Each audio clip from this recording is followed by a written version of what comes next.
We welcome council. We'll call a meeting to order. Item 2.0 is the invocation of prayer, like we start every meeting. Ask if any council members would like to give the invocation of the prayer. Councilmember Thompson. Thank you, Mr. Merritt. Let us pray. Heavenly Father, we thank you, dear Lord. We humbly come before you today, Lord, telling you thanks just for another day.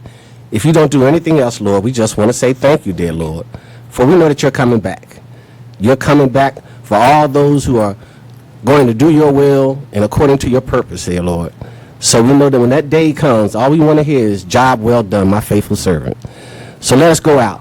Let us go out and tell everyone in the world about the goodness of the Lord and all that he's done.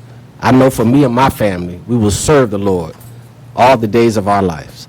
Now, Heavenly Father, I pray that you would bless this council, bless this mayor, bless this city, bless this state, and bless this world, Heavenly Father. Let your righteousness rain down on us. Let us be true to your word, true to what you say, dear Lord. We ask you to continue to bless us and keep us. Yes. And we ask these things in your son Jesus' name. Amen. Amen. So we'll do the Pledge of Allegiance. Pledge allegiance to the flag of the United States of America and to the republic for which it stands, one nation, under God, indivisible, with liberty and justice for all. Thank you, Councilmember Thompson. Item 3.0 is the city manager's report. Mr. Manager. This whole agenda is your report, huh? In the interest of time, Mayor, no, I don't have any report to give at the beginning of the work session. All right, thank you. Council 5.0 is the approval of the agenda. Can you have a motion to approve? All right, motion by Councilman Mahondro, seconded by Councilman Hare. Discussion on the motion to approve the agenda. All right, those in favor, Council, I look to you on your sure system for votes. Councilmember Banks McLaughlin, what's your pleasure on agenda approval? Afternoon, Green. She's typing now.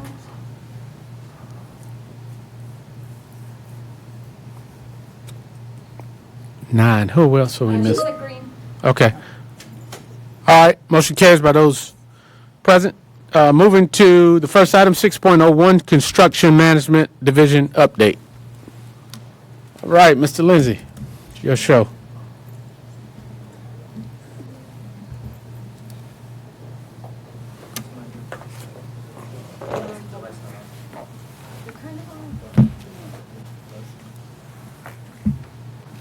We'll go ahead and begin. Council members, we're excited to be here in front of you today to present to you a topic that we've been working really hard on. We're excited to say that we've made a lot of progress in our construction management.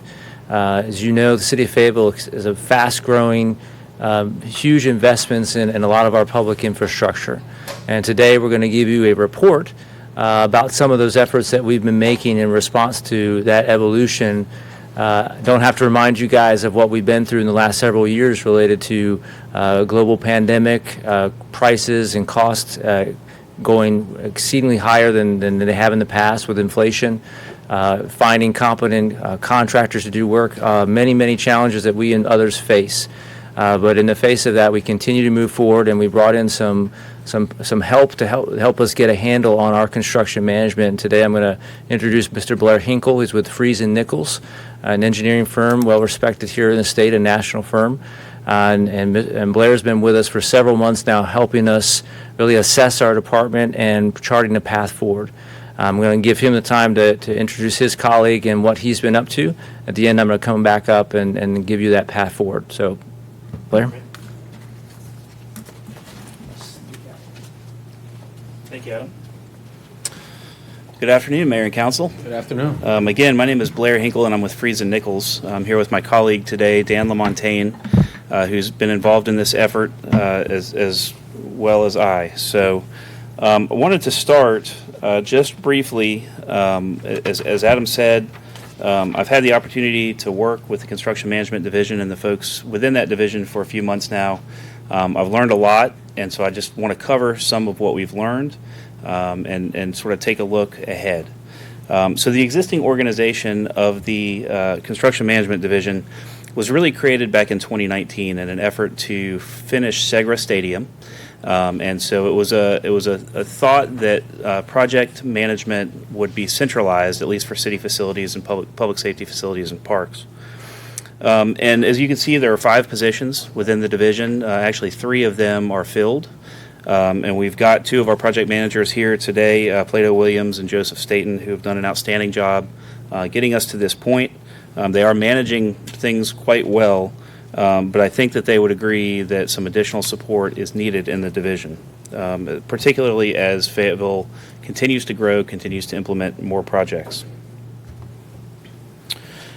And so just, over those 5 years or so, certainly the city and the Construction Management Division has seen some successes, Segra Stadium being one, the successful completion of that project, as well as a number of senior centers and other city facilities that have been successfully delivered. There have been a few challenges. Fire Station 4, the tennis center for a time, the community center at Mabel C. Smith Park are all examples of projects, and actually they have a common theme, and that is that the contractors, for one reason or another, separated from the project. But on a positive note, all of those projects now are gaining traction, and we're starting to see some movement in each of those projects. Just to clarify, sir. Yes, sir. So the ones that you're saying that the contractor is separated from are the bottom 4? Yes, that's correct. Not the top 3? That's correct, So I just yes. wanna make Yes, sure I'm we sorry. clarify. Thank you for that clarification. And so really in response to those challenges, the city started making changes, started to leverage additional resources, conducted a review or is conducting a review of the way that the Construction Management Division operates, and is preparing to implement improvements and add resources to create sustainable and proactive project management within the organization. And so the city has done a number of things already to add expertise and capability to the Construction Management Division. We've recently completed a procurement process to bring on owner's advisors to assist with projects moving forward. It really provides an opportunity for the city PMs to have some additional guidance, some additional expertise to draw on, particularly when project challenges are faced or are anticipated. It also facilitates the use of collaborative delivery or alternative project delivery, so things like CM at risk and progressive design build. They've also contracted with Freeze and Nichols, as we've talked about, to bring leadership and guidance to the division in the absence of a director. I'm sorry. Okay, my apologies. So again, they contracted with Freeze and Nichols to bring in some additional guidance and to provide some oversight in the absence of a director within the division, and also to conduct a review while working alongside the team. So through these efforts and the efforts of city staff, we're certainly seeing some growing momentum, and so that's a really positive thing. So just a quick hit sort of on Freeze and Nichols' current scope of services. So this is the work really that we've been doing for the last few months since December of 2024. We have been in place to evaluate the current organization. And again, that's being on-site, working hand-in-hand with staff in the Construction Management Division, and working with and meeting with staff from across the organization, to include department heads, folks from the city manager's office, the city attorney. We work to support the division and the work of the city, again, through being on-site, working side by side with the folks in the division, helping to, at a project-specific level, helping to manage issues that have arisen, and then also in a sort of a broader capacity, in a process support capacity. So a good example of that, as I mentioned, the owner's advisor solicitation process, Freeze and Nichols assisted with that process.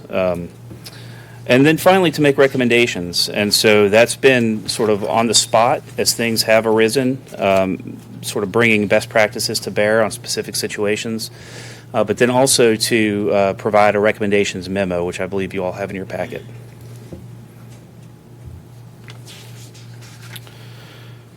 And so, as we said earlier, that review of the organization is our second focus area.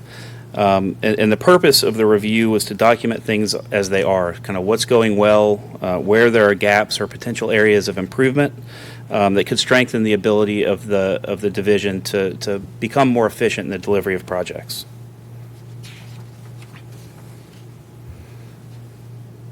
And so what we found through that review is there are a number of areas that there are potential gaps or areas of room for improvement. But what we also found is that the approach is right. So in terms of a centralized project management office or organization, this is something that we see many other organizations, particularly over the last 5 to 7 years, moving towards, because it provides for a more centralized opportunity for growth, opportunity. It sort of centralizes the expertise in the organization for project management. So it's a really positive thing. But again, there really, as with any program, there's room for improvement. And so I just want to briefly hit some of these items. That's not to say that these aren't happening in the organization. They certainly are. But again, there are opportunities for formalizing and strengthening these areas. And we do see, it's worth noting, we see similar challenges with other cities of this size and larger, particularly that are subject to increasing growth pressure, increasing community expectations in terms of project management. And so this is all very consistent with what we see elsewhere. So the first is proactive project management, and I think this sort of speaks for itself. We need to be on a proactive footing with projects, be aware of and head off potential project pitfalls before they occur. Consultant accountability, the city really has an opportunity here to hold designers and consultants to the items in their scope that they say they're going to deliver. So this could be as simple as providing meeting minutes or really any element of work within their scope. Increased transparency. So this is an area where we're already making great progress, but there is an opportunity to become more real-time with information availability, and there are systems out there and processes that can help with that. Design phase cost controls. So what we see is not a lot of very strong cost control processes or elements within the design phase. So there are some pretty straightforward things that we can put in place to help make sure that that happens moving forward.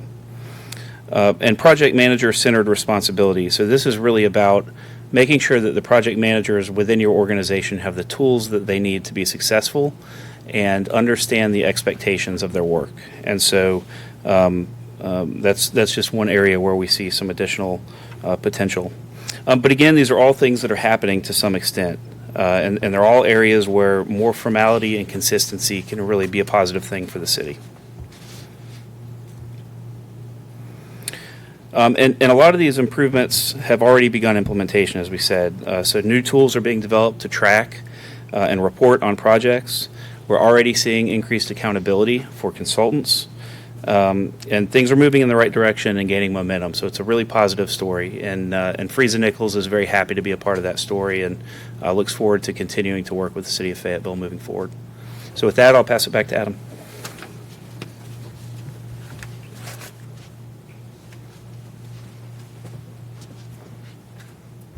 All right, so we are, again, excited to bring this to you. As Mr. Hinkle just said, we've been actively engaged in implementing these things already. We knew it was time for an update. So the nice thing about what we've done, and this is something that this council has talked about before, is when you do a study, the last thing you want to do is see that study go sit on a shelf. So we have a plan for how that's not going to happen with this study.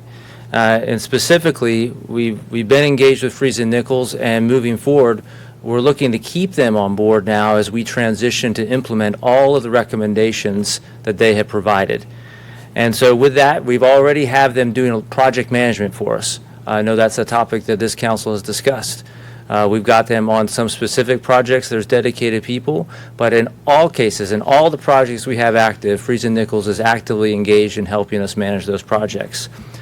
If you had a chance to look at the report that's in your agenda packets, I know it's a very detailed, so We didn't want to throw that up on screen, but you'll see in there that it identifies responsibilities, it forms and processes. All of these things are going to take time to implement. Who better to show us how to do that than the architects or the team that's told us this is how you should go. So to that end, we want to keep Freeze and Nichols around for about 12 months and effectively work themselves out of a job.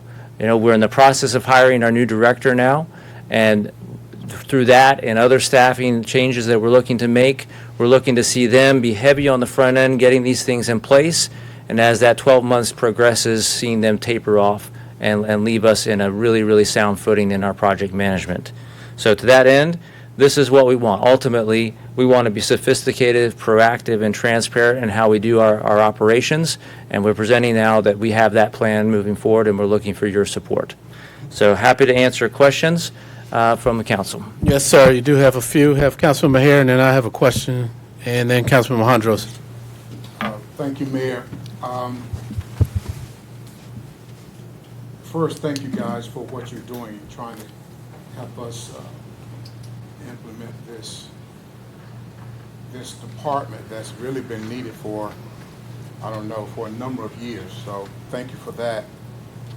As I was going through your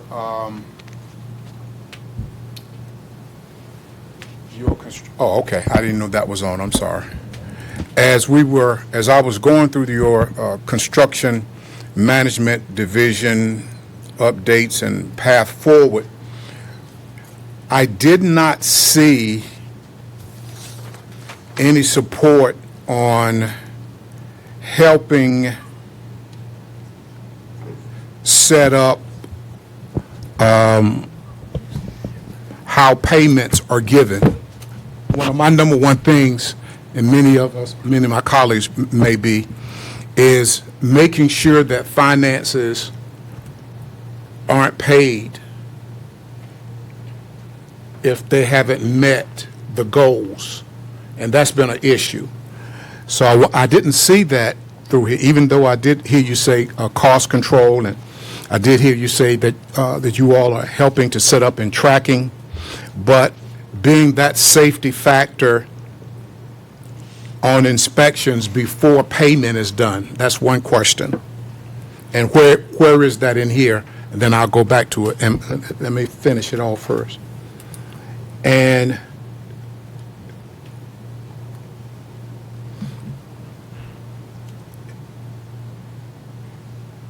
when bids go out, if this is a part of what you do, what I'm asking here, when bids go out,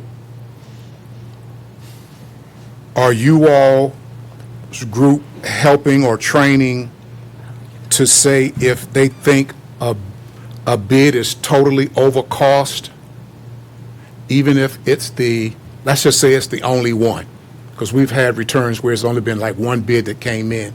Is that a part of what you do, or is that just a part of the process? Regardless, if you get one bid, this is what it is. So if you could kind of give me a little feedback on that, I would appreciate it. Thank you, Mayor. Thank you very much for that question. So to start with your first question, so we do not address directly the idea of specific inspections, but we do talk about pay application reviews. And really what you're talking about with both of these things is process standardization, right? There needs to be a process for reviewing pay applications. There needs to be a process for, I would say, reviewing bids, but really that should happen earlier in the design process. So to your point's a good one. We do believe that increased formalization, standardization of pay application review to include sign-off by some kind of CM or a construction administrator or a field representative to verify quantities and things like that is appropriate. So what you're saying then, because I want to make sure I'm understanding, because it's really been a big issue, I think, for us, that before that payment goes out, Yes. you all have made or have trained the folk, or the folk will be in place to tell us, okay, this was done, it was inspected, we got the green sticker, and boom, boom, boom, boom. Okay, we sign off for them to be paid. Yes. Okay, Yep. thank you. And we've had to the extent that in place, we only pay for work completed on all of our projects. Yeah, I hear you. And just to follow up your second question about bids and reviewing bid amounts, what I would suggest is that, again, getting back to that design phase cost controls piece, it should, if a project is over budget, it shouldn't be a surprise when we get the bid back. We should understand what that project's going to cost through the design phase and implement the amount of cost controls, or to the extent we can, cost controls during the design phase. Thank you, sir. Yes, sir. All right, thank you. Mayor. Thank you again for your presentation. So just to make sure I'm clear, Freeze and Nichols, I remember you guys when we had the hurricane, and you kind of helped us manage through some of that initial process. So you all are coming in, we've hired you, or they're asking for consent for you to help us revamp our process. Yes. Is that right? Yep. In addition to revamping the process, you also want to serve as the advisor of the process you just revamped? Talk to me on that a little bit. Yeah, so there are a lot of moving pieces here. So Freeze and Nichols is sort of the overarching, what we would call a program manager. And so we'll come in, and help play traffic cop, make sure that all of the policies, processes, the framework that's laid out in this memo, in addition to best practices, project management practices, are implemented in the division in a way that's usable, that's effective, and that helps the project managers here do work in a consistent way. So that's sort of Freeze and Nichols' role. For each specific project, we have done a solicitation for other firms to come in and act as owner's advisors on a project-specific basis. And then you obviously have your designers, which is another set of consultants. So we are helping on the city side project management.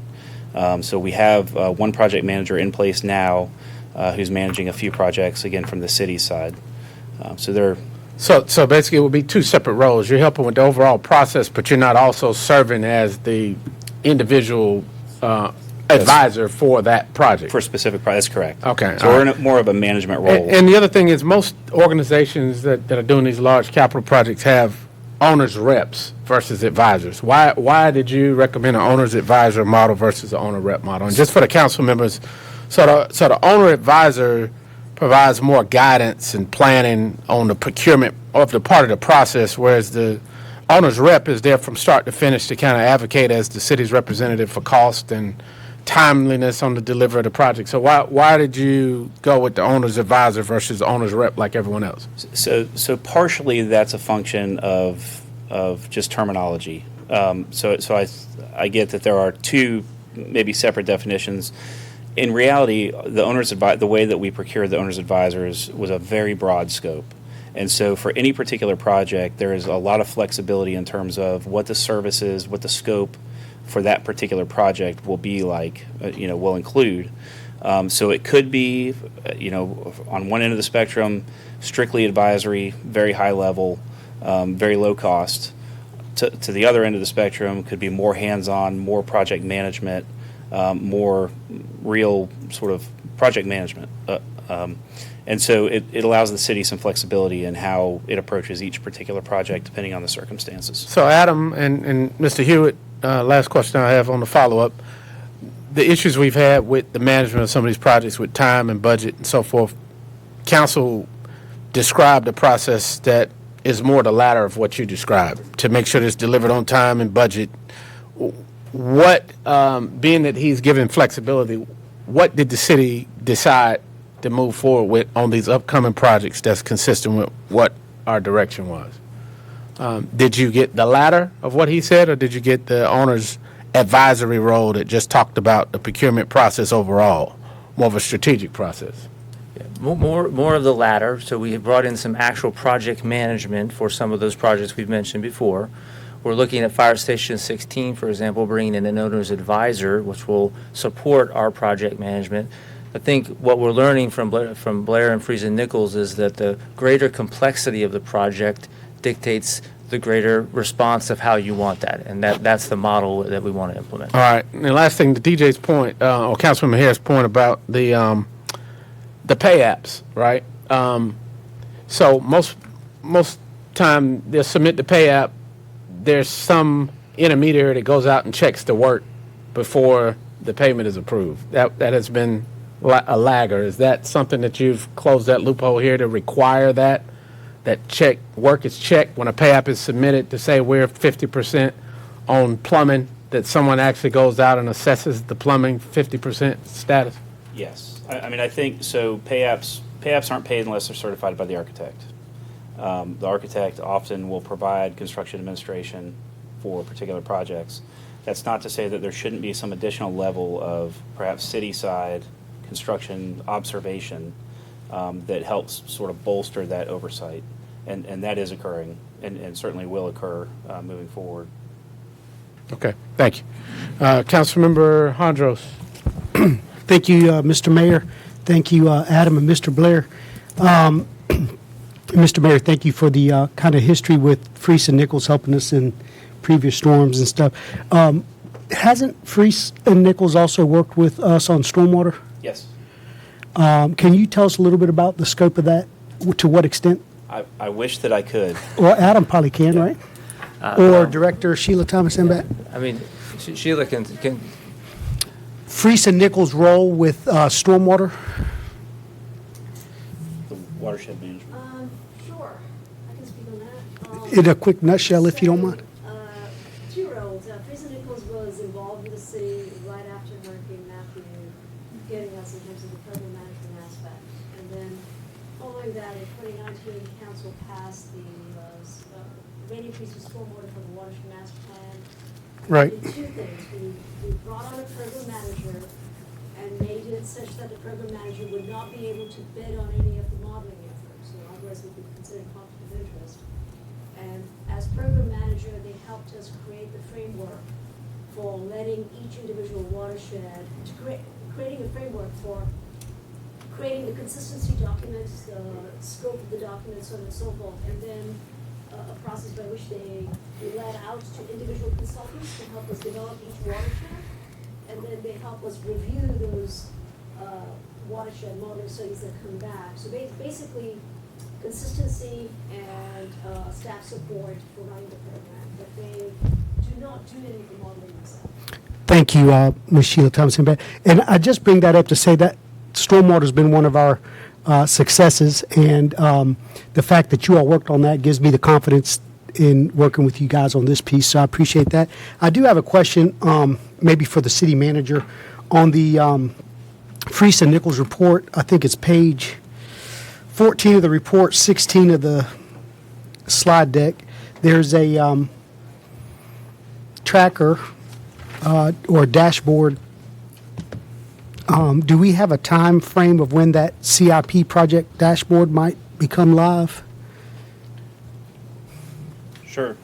So that will be one of the first tasks that's completed under this work moving forward.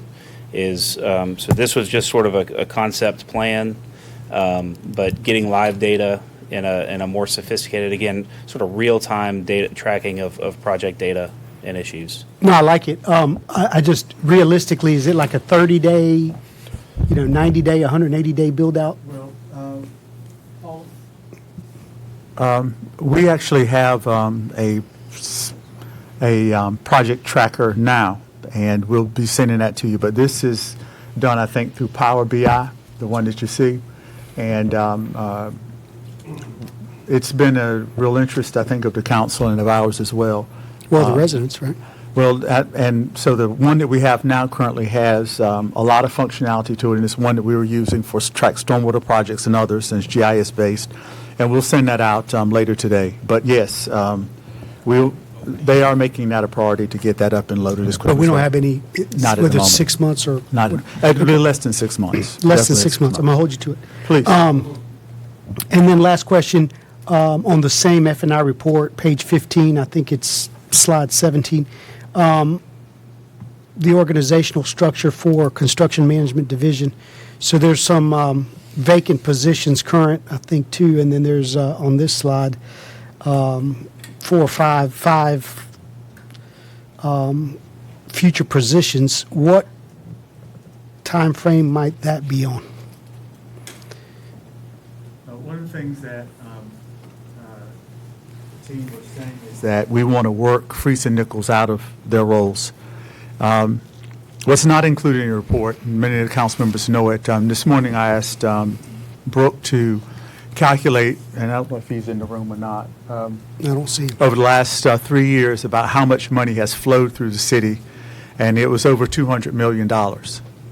One of the things that Fayetteville has always tried to do, and not successfully always, and this is one of those cases, of necessarily putting in place those structures to be successful instead of trying to do things on the cheap.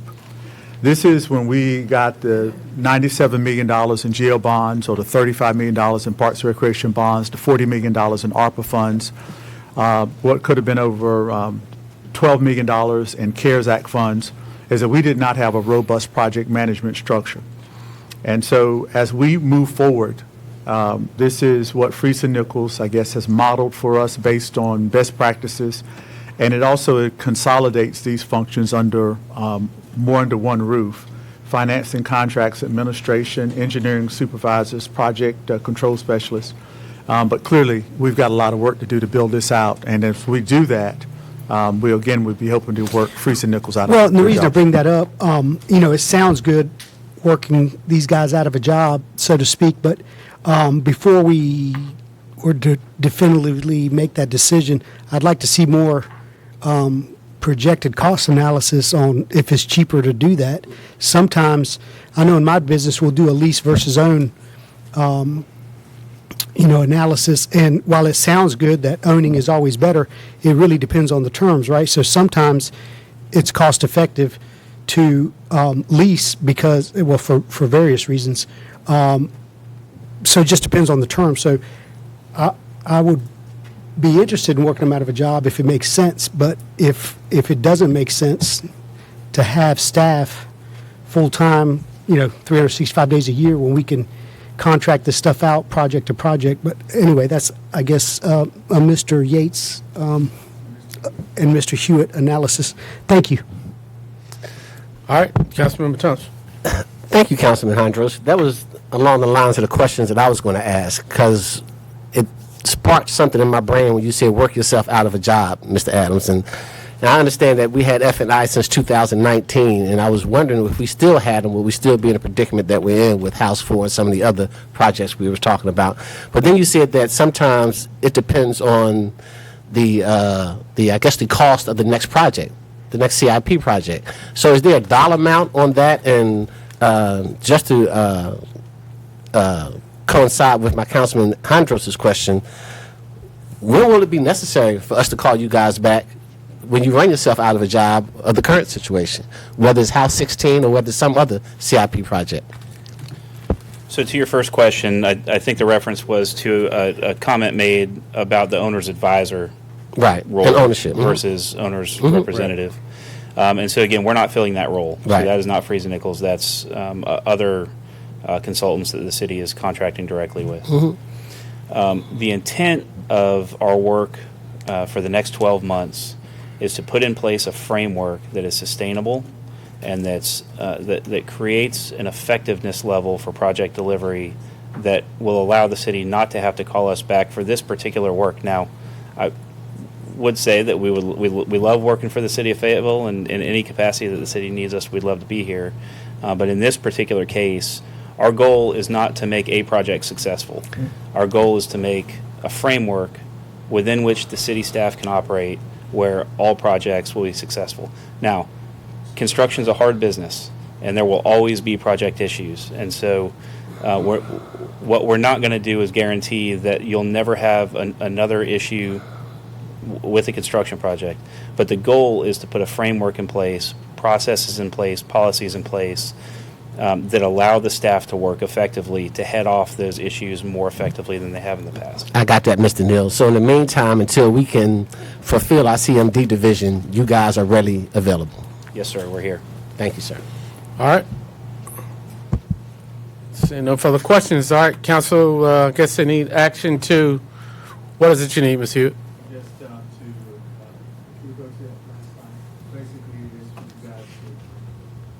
You have consensus to move forward with 12-month contract? Okay. Mr. Mayor, I make a motion, I will move that we receive this information and try, since the city manager proceed with contracting with the F&I to implement their recommendations for construction management. All right, motion by Councilmember Thompson, seconded by Hondros. Any discussion? All right, council, look to you for your votes.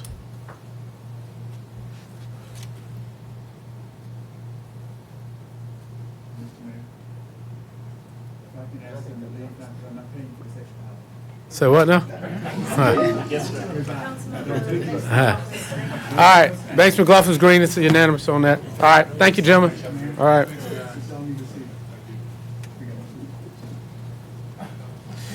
All right, council, moving to 6.02, discussion of city process or contract of collecting property tax.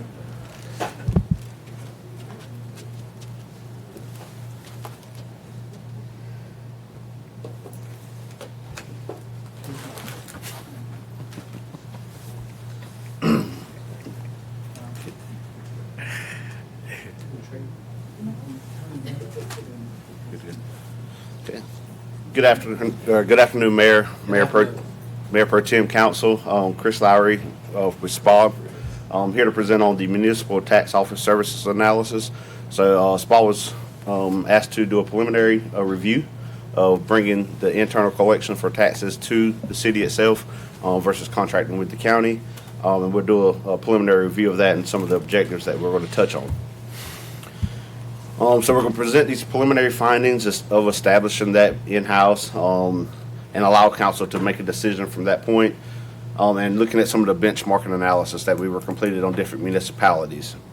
We looked at focus areas around financial considerations, operational impact, as well as some regulatory compliance. To make note here, Fayetteville will control billing and collections only, not the property assessments, which has to be done at the county level. Which would then be turned over to the city if we decided to do that internally. They would send a file over with those assessments, and then we would do the billing and collections from there.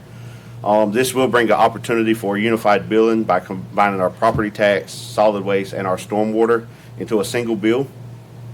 And then the current collection agreement, Cumberland County receives 0.75% of all taxes that is remitted on time and 1.75% of taxes that is collected through delinquency.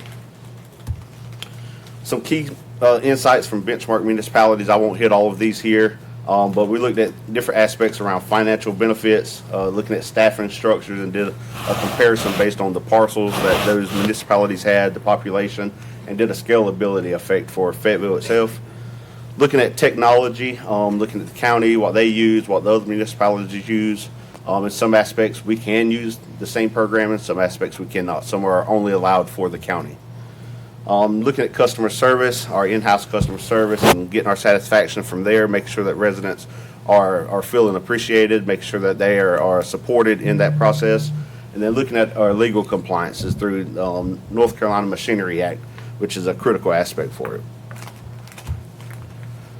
So doing a quick overview of the financial impact, looking here with the scalability, we're looking at around 18 FTEs, which is around $950,000. Just salary alone, not including your fringe, so your benefits, which is around a 20 to 30% increase in cost over that $950,000. Technology setup, which is not all the numbers here on the bottom is not included in that $950. That's just salaries.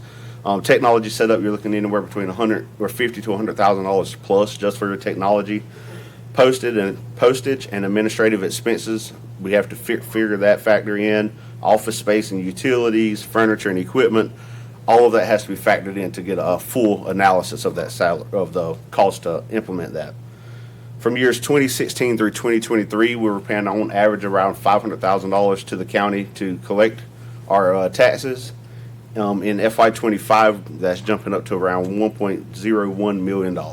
So over doubling the initial cost from FY26 to 23. Looking at some of the benefits and challenges that we have to take into consideration, improved cash flow and revenue timing, greater control over our taxes and customer service, and opportunity to streamline billing with other services, and it does in align with some of our strategic plan goals. So looking at some challenges you have to face with taxpayer confusion during transition. This was one that many of the municipalities stated that they had issues with. They're so used to paying just one bill. Now you have the county's bill, and then you'd also now have the city's bill, which looks like they're being double taxed or things have changed. So trying to overcome that public misunderstanding or distrust. Staffing, recruitment, and certifications. Data lag or integration with issues with the county. And higher customer service volume initially, so now you're going to have a lot more residents coming in, having to pay bills online or in person, or having issues from a technology aspect of it. Technology procurement and cybersecurity demands is going to be one that we have to now take into consideration. And the biggest thing to me that I think from the research that I've done is there a ROI, or is there a return on investment if implemented? Risk and mitigations, things I've just talked about, taxpayer confusion, our staffing and workload for management, technology integration and challenges. A big one here is software integration, cybersecurity measures, data integrity, and continuously monitoring those aspects. Data delays from counties, so having those clear protocols of getting the data to us so we can get that done in a timely manner to make sure that everything's moving smoothly and there's no delays. And then our operational startup risk, so phased implementation with checkpoints, adjustments, evaluation, so that project management aspect of it. So looking at the bottom line considerations. So this is, especially upfront, is not going to be most likely a cost saving initiative. It probably would not yield upfront cost savings. Maybe a few years down the road, that would be something we would have to look at a cost benefit analysis for to determine if this would even be cost savings in the long term. Upfront, most likely will not be. This focuses more on the ownership and control of the taxes and owning that process of billing, collecting, and servicing our own property taxes. The implementation timeline, based on the factors that we looked at, is anywhere between 12 and 18 months. That's including our setup, software integration, staffing, as well as pilot testing. And then monitoring and control. So that will be over a 3-year span where you would constantly go back and look at the process itself and review it and make sure everything's going smoothly, making sure if we have 20,000 parcels, there were 20,000 bills that actually went out. So making sure we can do the comparisons there to make sure everything is operational and efficient the way we want it to be. So looking at the next steps, if directed by council, we would go out and get a consultant that would not only do your cost benefit analysis, but they would also look at implementation and how we would stand this program up with timelines. We didn't want to come in and just say, do a cost benefit analysis. We're actually going to look at something, if you decided to move forward with this, how we would actually set this up and how it would be phased in from the get-go. So, stand ready for any questions. All right, yes, sir. Do have a couple. Got Councilmember Hare and Green and Davis. That's an old flag, Mayor. Oh, okay. Councilmember Green. I kind of partially brought this forth. At the very least, can you go back to that last slide? Yes, ma'am. Thank you. I would like to see this portion of it, thank you. I would like to see this portion of it at least move forward, because I honestly believe that we might find it to be done a little cheaper than we're currently paying. I didn't delve into all of the numbers when I was researching, and I'm sure staff knows a lot about those numbers now. So, and the other side of that coin to me is also looking at potentially having a 1099 type employee that would do nothing but collect delinquent taxes, because currently under the structure we're under, and City Manager Hewitt, please feel free to correct me if I get any of this wrong. I'm not sure exactly what we're doing, but as I understand it, we're paying more to collect delinquent taxes than we are current taxes. So in my mind, in a business model, that wouldn't be something I would sign up for, because that would mean that the person that was handling it should just allow it to become delinquent, and then they would be paid more for collecting the delinquent taxes than they would for collecting taxes before they became substantially delinquent. So there's a lot of pieces to this, and I just don't want us to look at the surface and miss what I was kind of trying to determine. I really think there's a case here maybe for the model of a 1099 employee being hired and being paid by a percentage of whatever they collect. That was kind of the model I was looking at. So in that thought process, it's more of a statement, but I'd be happy to receive any knowledge y'all glean through this exercise. Thank you for the question. That's a great question. Obviously we work with the tax collector and tax administrator right now to do that collection. As we are delving in and working through some of our collection issues citywide, we have really kicked off a new effort and trying to aggressively collect all of our debts that are owed.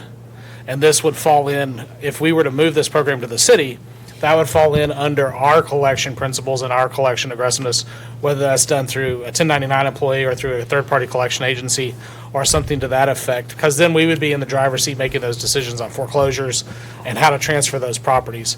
Right now, that decision is held at the county level because that's who we contract to do that. So if that's the desire of the council to aggressively collect, to extend that to property taxes and aggressively collect those, we can do that as well as part of that effort. And along those lines, very quickly to follow that up, to put it in Doug's speak, yes. I don't believe that the county in any way tries to game the system in that regard, but clearly there is an incentive if you were trying to the increased amount. They have a very good collection rate for us compared to our peers across the state. But based on some concerns and considerations that I've heard from several of you, there may be other issues that having this in-house could address.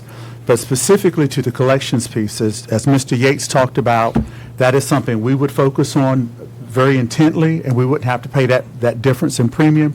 But I can also say that Mr. Yates and team have heard very clearly from council, and particularly Mayor Pro Tem Jensen, who serves on the league board, about our debt set-off program for all of our collection activities. And so the timing is actually apt for us to not only look at this, look at debt set-off.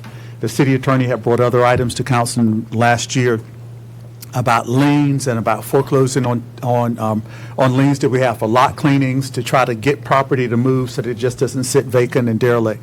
So all of this is in the same vein, and I expect Assistant City Manager Yates and our CFO, Ms. Murray, and others to come forward to me with a proposal very soon, and this fits in line with that.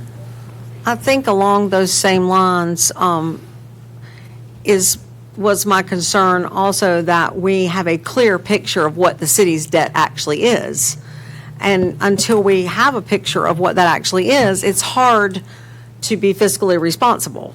So when you have, I'm making up a random number, when you have $2 million, and I know it's more than that, $2 million owed in property taxes, and some of them are definitely not collectible, where in a business world, I would write them off because I would deem them to have been, after a certain time, uncollectible debts. We haven't done a good job of that, in my opinion. So that was part of my concern in kind of going through this exercise and making certain that we kind of knew what our debts were. Which we don't yet. Because we don't. All right, thank you, ma'am. Councilmember Hare. Thanks, Mayor. And Thank to you. my colleague to my right here, hopefully you can clear some things up for me and what I've heard. So with this proposed system, if the cost is not a plus, it says that we see where we save no funds, okay, and the greatest, well, I won't say the greatest, but one of the impactful benefits is that we would have the authority on liens and the collections and things along that line. I'm trying to understand, which I don't know which way we're going to be tilt when it comes time to make a decision at the end of this. is what are the great big pluses out of us being the ones that have the authority of the collections, being the ones that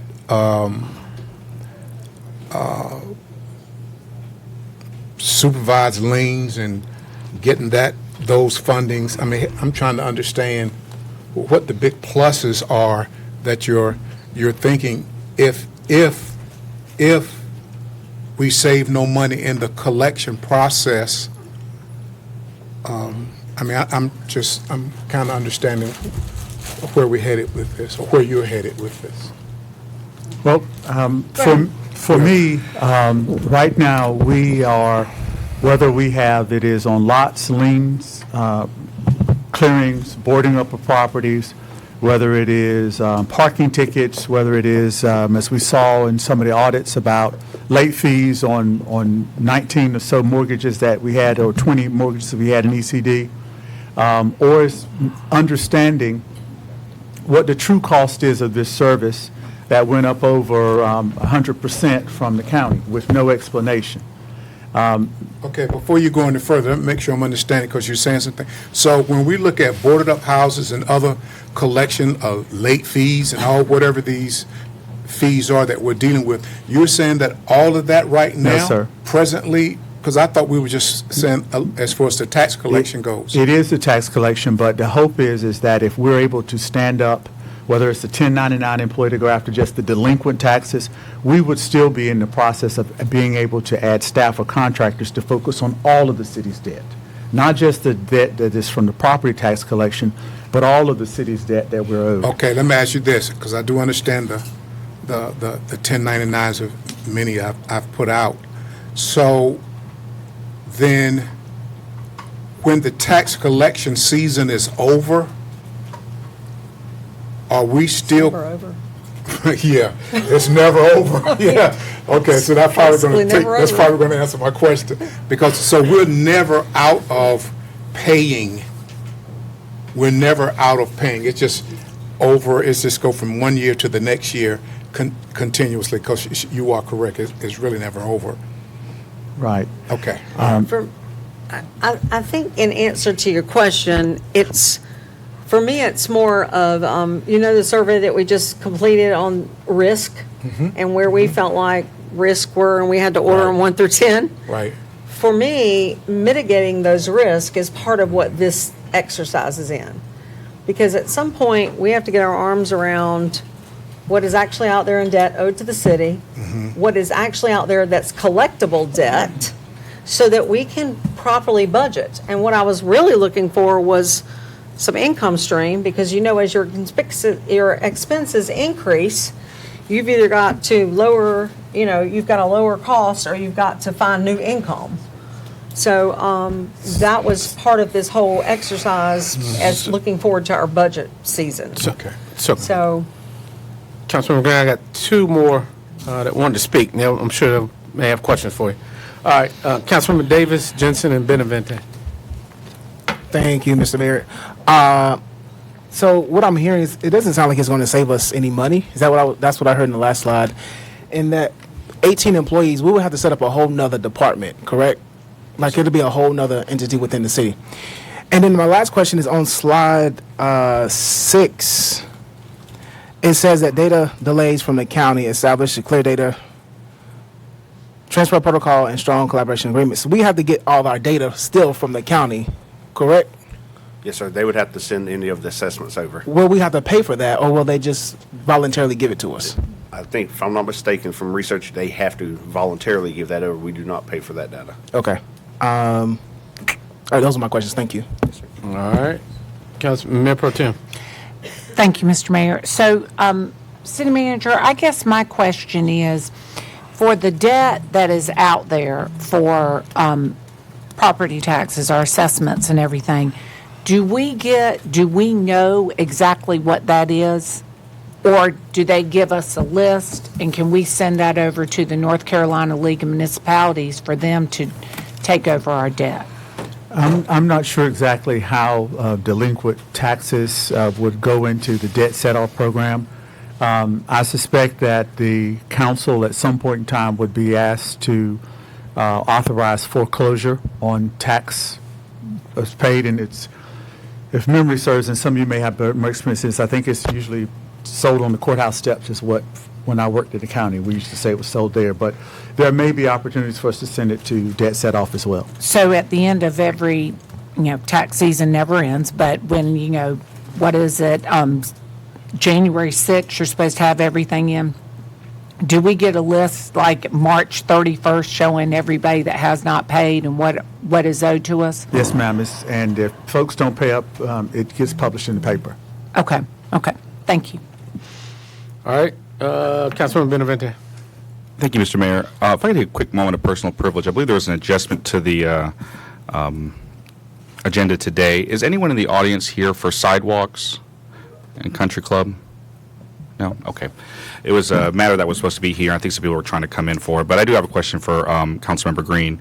Councilmember Green, I feel like you were the one who initiated this idea, and based on some of the information that was given, I mean, do you still feel like there is something to be looked into? Do you still feel encouraged that this is a road that we should go down?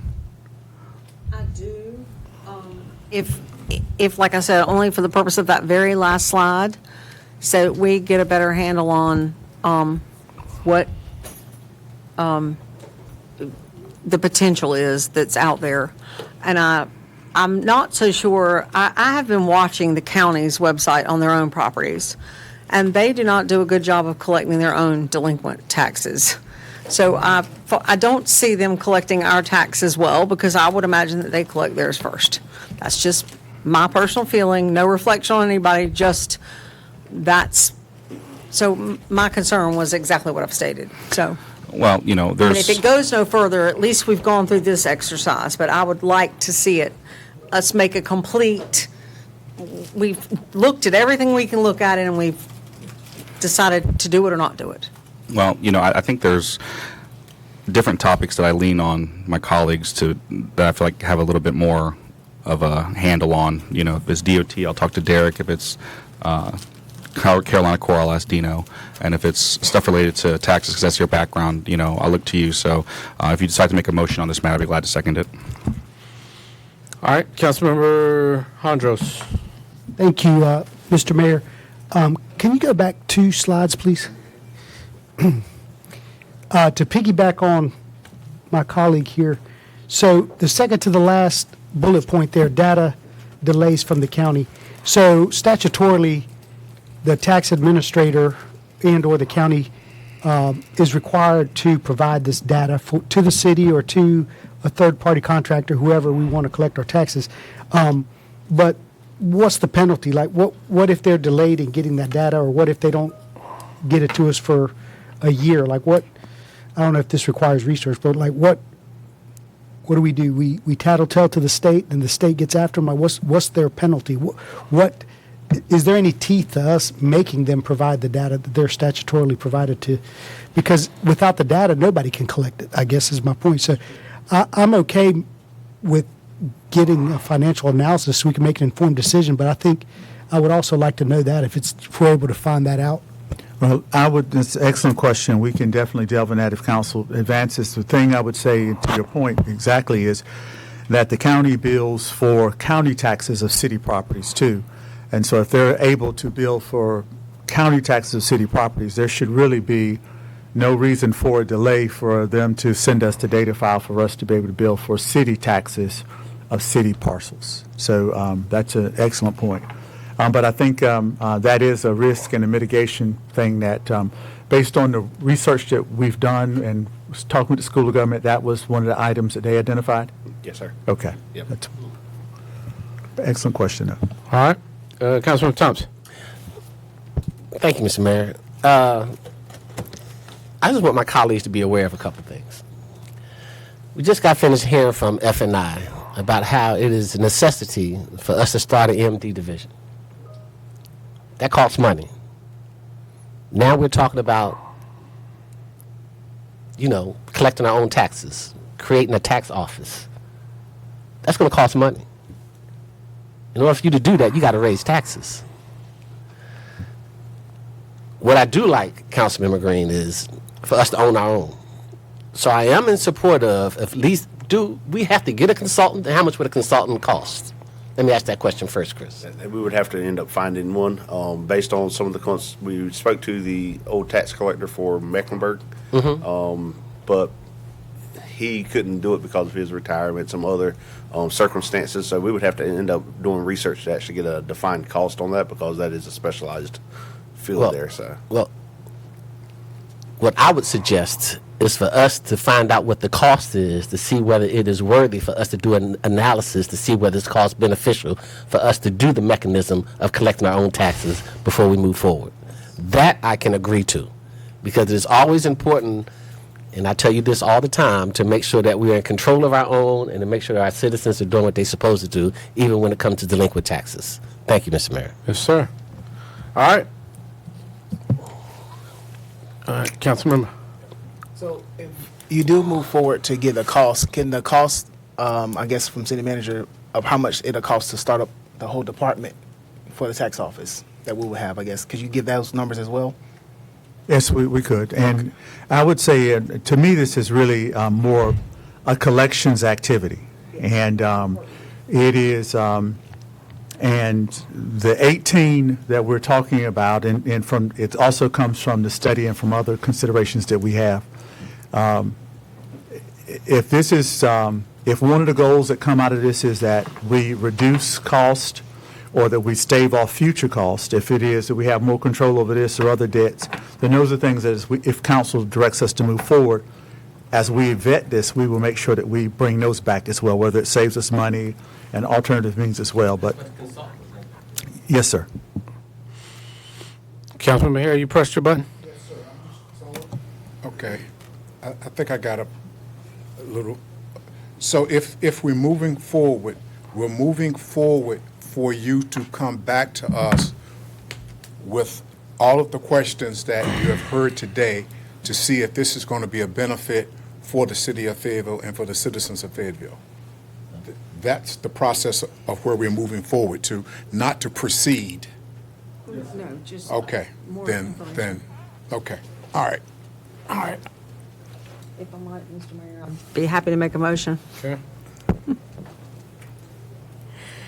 I'd like to request that we allow staff further time to look into the cost for a third-party collection service other than the Cumberland County Tax Office, whatever that looks like, and to answer the other questions that we brought up today in regards to us kind of owning collection of our own delinquent taxes and tax bills, whatever staff deems necessary. Mr. Mayor? Question after your second, sir. Second. All right, there's a motion, there's a second. Councilman Benavente, all right. Well, if you would, so that we make sure that we meet council's interest, is it acceptable if we say that we'll report back in August, or no matter whether we have a full answer or not? We'll, Sure. Yes, that would be wonderful. Okay, we'll make that as an administrative report, Chris, for the August 1st meeting or sooner, just to keep up on the progress. All right, there's a motion and a second discussion on that. And this is to bring back cost analysis information. All right. All right, council, look to you for your votes on that.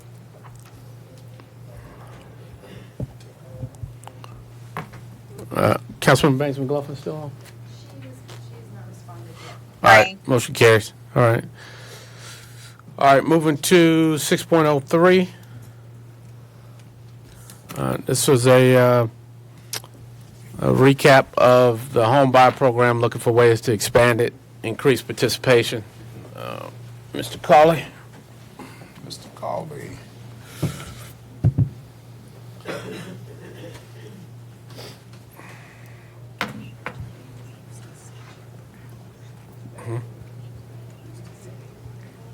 Yes. Lost a lot of hours. All right, good afternoon, Mayor, City Council. So last month at our work session, we talked about some staff proposed changes to our Home Buying Hero program, which is our down payment assistance program.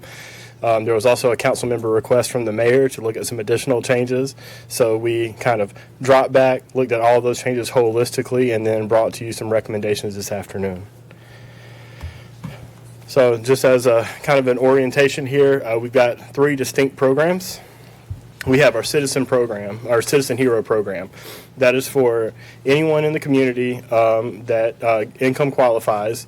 They can get up to $20,000 in down payment assistance for their first-time home.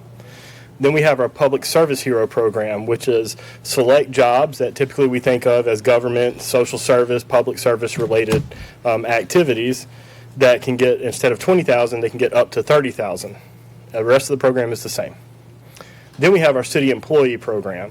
City Employee Program is a little bit more generous. That really is an employee retention program as opposed to an affordable housing program. So we go up just a little bit more in income, and that program was initially conceived about 6 years ago to guarantee $30,000 in down payment assistance. And so I'll talk through each one of these programs individually, but try to keep that in mind that we have a average citizen program, a public service employee program, and then our own employees. So starting with the Citizen Hero program, this is a first-time homebuyer program up to $20K. You have to be at 120% of the area median income, adjusted for family size. You can see that 120% on that chart below. So if you're a family of 4, that's total household income of $90,000. There's 2 items that are proposed to be changed by either council or staff. One is to remove the first-time homebuyer requirement and allow move-up buyers to also apply. The other is to require applicants to utilize state programs before using city funds. Funding for this is blended. We've got some federal money for our lower and moderate income folks, and then we use some state funding that we have for people in the workforce category. When we came to you last month, we said that we had 8 over 3 years. Just so you know, we've approved 1 in the last month, and we've got a couple more in the process right now. So going through these, we'll kind of break it down into each one of those requests. So the first one was to remove the first-time homebuyer requirement. So after looking at this with our team, we can do this. It gets complicated. And so I wrote down some of the notes here for us to kind of think about. I do want to, if it is council's appetite, to have a conversation about this move-up thing, because you're going to see that go through the rest of the presentation. I'd like for us to all kind of land on one page. One thing that we figured out in doing this is that the buyer must sell their house before they buy a new one. If they are holding on to the old house for even a day, if that transaction doesn't go through, then now they have investment property. It kind of breaks the entire program. For y'all realtors in the room, you can understand that closing on the sale of your old house before you close on the purchase of a new one that's a tricky situation. And so when talking to the state agency, they have this move-up thing. They don't use it very often for that reason. There's also equity gains on the sale of the house, right? So I sold my house at the height of COVID. I'd only been in it for a year, but the housing prices had just gone sky high, and we made quite a bit of money off of the sale of that house, right? So then if I income qualify for these programs, does the city force me to put that equity into it? And if so, then do they need down payment? So that's a tough question as well. And then the last one is, you could imagine a scenario where somebody moves from one house to another that's fairly lateral, and they're doing that in order to refinance into a forgivable down payment assistance. So you can see there's a couple of little challenges with it. That doesn't mean we can't put policy in place, but it does make it a little tougher. So right now, we're not recommending to remove the first-time homebuyer. And I can kind of pause there if we want to talk that one through. That's going to be a big one in every single program. Yeah. So, Chris, thank you for that. So, play this scenario out for me, and I certainly understand sale of the old house, of the original house, to prevent like an investment property. That's pretty self-explanatory. The problem is that you have a delay now that you get an employee, police officer. Now, speak a little bit about the exception that we've done for police officers. Didn't you say that 1 year restriction is waived, or that the sale of the previous house is waived? What are the exceptions you make for police officers? So I would like to kind of get to that question when we get to our city employee program. Okay. Yeah. All right. This is average Joe right now. Yeah. Well, what I want to know if it's legal it's Yeah. legal. If it's not Well, legal, it's not legal. So I think that's- maybe this will help, right? So there's a definition of first-time home buyer, and I'm going to give you just a rough overview of it, but it's not you've never bought a house before in your life, right? And so usually what HUD describes as first-time home buyer is that you've had no ownership interest in a residence for 3 years. You could be leaving, a bad family situation, spouses getting divorced and moving into another house. There's probably 2 or 3 other unique things that we find here and there where we would, if it makes sense, to apply somebody, say they're a first-time home buyer. And so generally speaking, I would want to work with that person on their unique circumstances. But, it's not that you've never owned a house, it's that you currently don't have any ownership interest in any property. As far as exceptions for police officers, we started with a very narrow program for police officers in specific areas. We broadened that out to other areas. We broadened that to all city employees. That city program still has that 1-year performance requirement on it, and we can get to that when we talk about the city program. Does it have the previous homeowner criteria as well? Right. Yep. Okay. All right. You can go ahead. I'll save my. Okay. Oh, okay. Oh, okay. All right. Councilwoman Benavente and Thompson. Oh, thank you, Mr. Mayor. Huh? Mr. Cawley, you said that some difficulties will be created if we remove that, and that's why staff ultimately isn't interested in us taking this one on. Could you say more about what those difficulties would be to staff? I think it comes down to just making some policy determinations about how we treat the equity from the previous sale, the timing of the previous sale, and then, is it a move-up house? Is it a downgrade for, empty nesters? Those types of things that are in there that we have to, it would create additional challenges to the program. Now, staff will do what council tells us to, right? But we're just saying from an administrative standpoint, this puts a couple of questions in the air that we would be looking for council to give us, at least some guidance on. So what are the questions exactly? Does staff require utilization of the proceeds from the sale before using the program? And how does staff measure a move-up buyer versus a lateral or downgrade? And I think you already kind of tried to help us answer the first one, that it would have an impact on their income eligibility. And then the second one, how does staff measure a move-up buyer versus a lateral or downgrade? I mean, that seems totally objective. And, I guess if the purpose of these recommendations or these changes are to be, I guess, as unscrupulous as possible, like we're trying to be less critical. We're trying to be a little bit more, I think, thoughtless when we are ignoring, I guess, the reason that these particular items are there in the first place. We know who we're targeting, and I think that there's a reason that you guys put them in there to begin with. So I hope we take your recommendations on this item. He hasn't made it. He's asked for guidance. Without policy. Yes, sir. Thank you, Mr. Mayor. First, let me say that I think these changes are necessary because we need more than 8 people over 3 years to be home buyers. We need to increase our capacity of home buyers so we don't have people just throwing their money away renting and renting and renting. So I think there's a reason why we're here today. And there's different circumstances for every different category that you had up there. And my circumstance that I'm trying to get an answer to is, what if you have a family that's separating, and the house is in both of their names? So they can't, one or the other, cannot apply for this program until judgment is done, house is settled, house is sold, money is split. So now both families can't get a house because both of them have to live in a hotel, according to your presentation as far as Citizen Heroes, correct?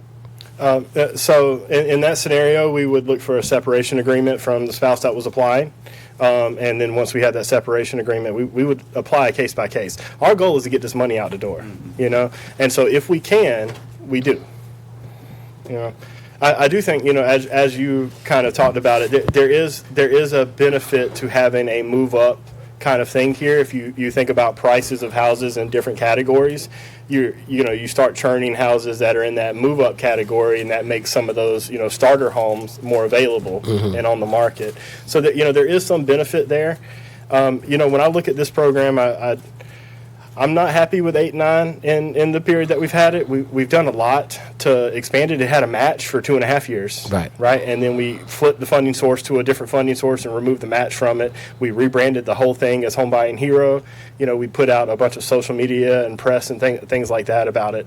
And I think that's why we're seeing the uptick that we have now.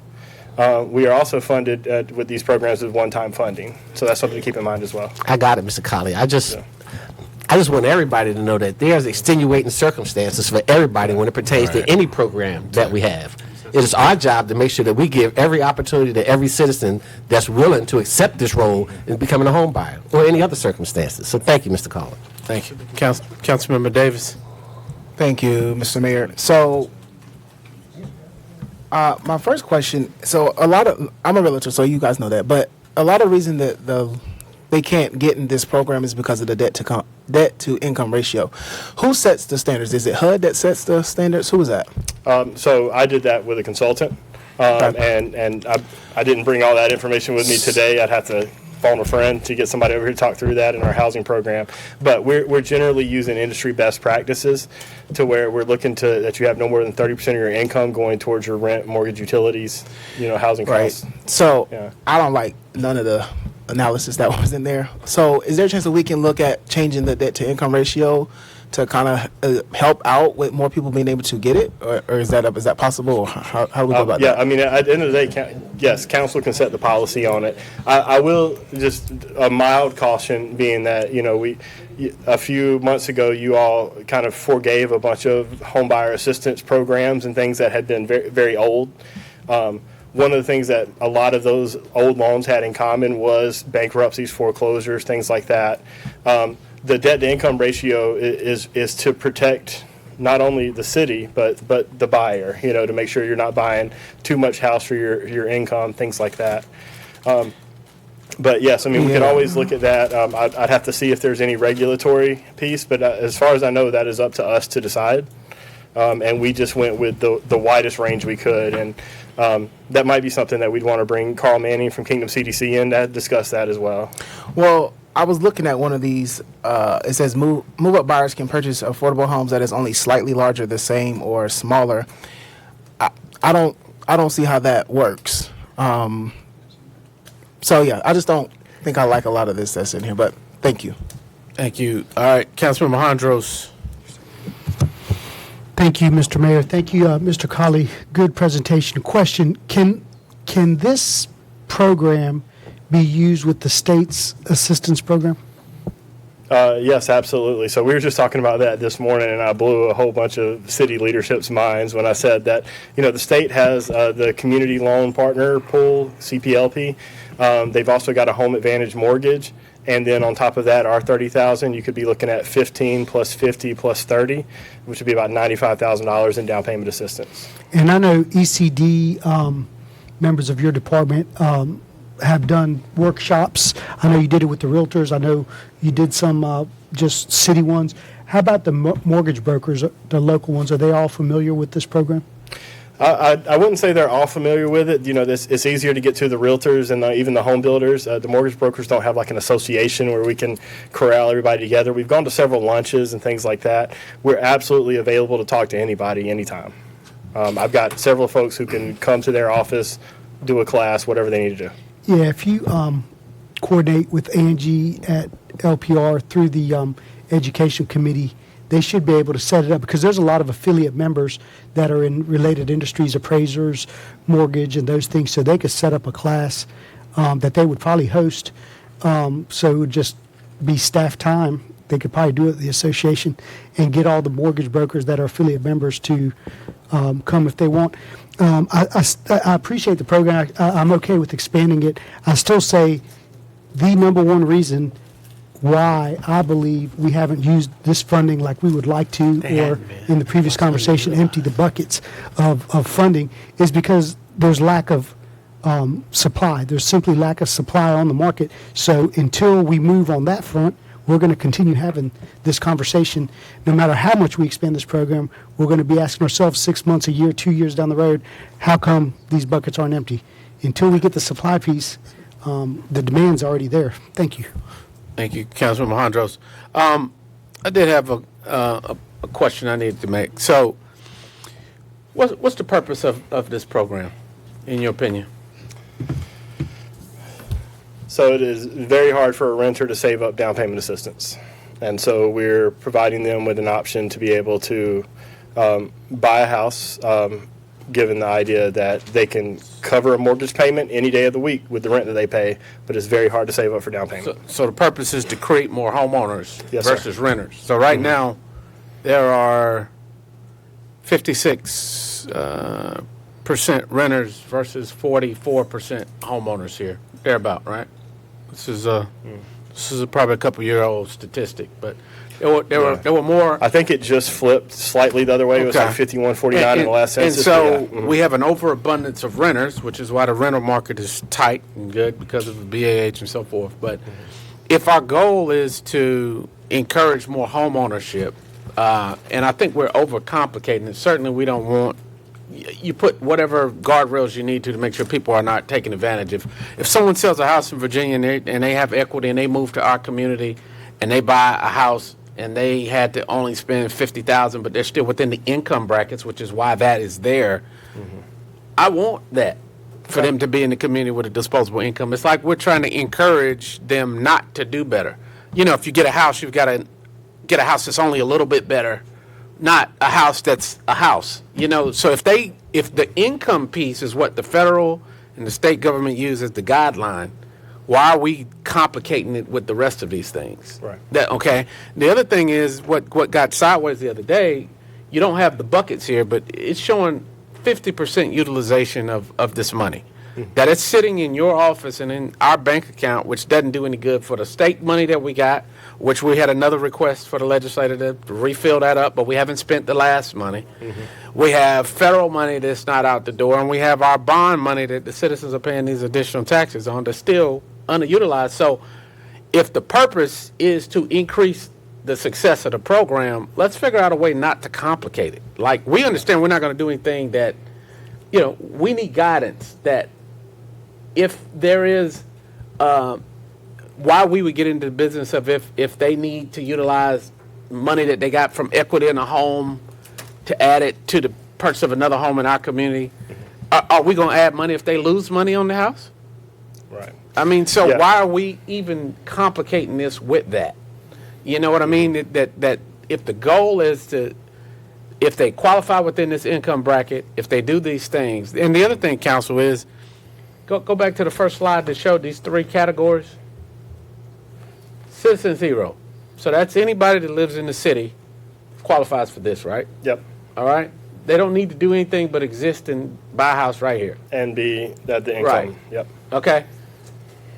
Let me ask you this. How much did we charge Cape Fear or the Cumberland County Schools or Cumberland County to put our program on their website or to offer it to their program? Did we charge them anything for that? No.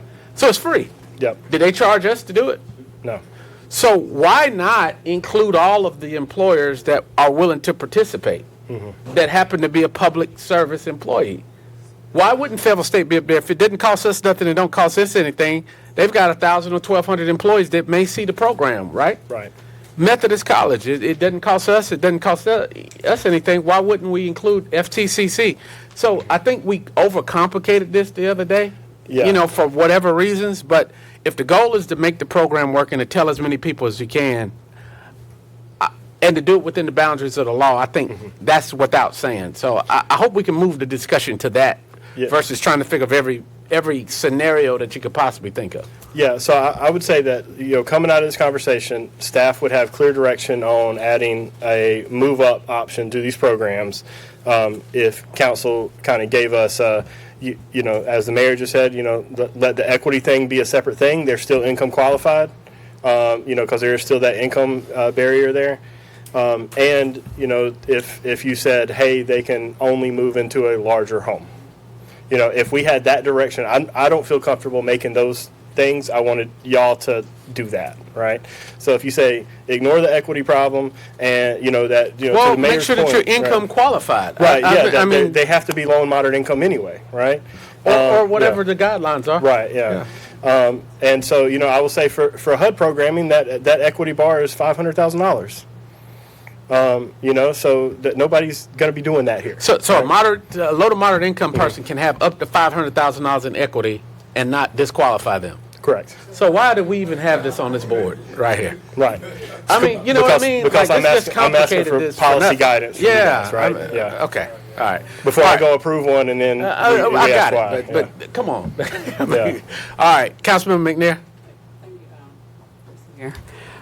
First, I want to say that I share this information quite a bit, and also I want to say that my son has taken advantage of this opportunity, and he's waiting to purchase his home. But however, yeah, thank you. He's been renting forever. Can you explain the process? Because I've shared this with quite a few other people, and they felt that it was very difficult for them to go through the process of going to. I'm gonna allow you to explain what they have to do to even qualify for this program from their first initial steps. Yeah, so beyond the income qualifications that we talked about, the only additional thing that the city puts on this is that first-time homebuyer workshop, right? Mm-hmm. Which the city fully funds that with Kingdom CDC. It's all FTCC one Saturday a month. They provide lunch and go through what it means to buy a house, what you need to plan for, things like that. And then afterward, you analyze. So then they go to a another mortgage lender process too, right? Yeah, they go to a mortgage lender. The mortgage lender pulls all the information they normally would for underwriting. That mortgage lender then makes an application to the city through our online portal, where we look to make sure they're income qualified, and make sure that they meet the ratios for the city's requirements as well as for the mortgage lenders, and then we close on the house. Is that office located in Spring Lake? Where do they receive their, I guess you want to call it a voucher? Where do they receive that from? So they get a conditional commitment that's signed by me that comes out of our office, and then they can take that with you go to buy a house, you go to a lender and they pre-qualify you for amount of money. Usually a realtor's not going to show you houses that are way above that amount, so you've got a letter from them and then you've got one from us. So now that you've got two letters, you can now look at houses in that price range. But that's all done by city staff. Oh, okay. Oh, okay. I know my son told me he had to meet with someone in Spring Lake. I wasn't quite sure why he had to do that. Yeah, so he may have gone through a program, and they would have talked to him about that. That's the one-on-one counseling. So you got the 8-hour class at FTCC, but then if you do one-on-one counseling with a HUD certified counselor, which is not required for all of our stuff, it's only required for some of it, and it's required for the state's programs. Okay. Yeah. So this is the toughest part. After this, it's easy. Yeah, I got Councilmember Benavente, and then who we have? All right. Oh, Hondros. Yes, ma'am. Hare and Hondros. All right, Councilman, we need to push on. We've got tight windows today. It's Benavente, then you, sir. Mr. Cawley, you were talking about the $500,000 with what was that number in reference to? I do want to.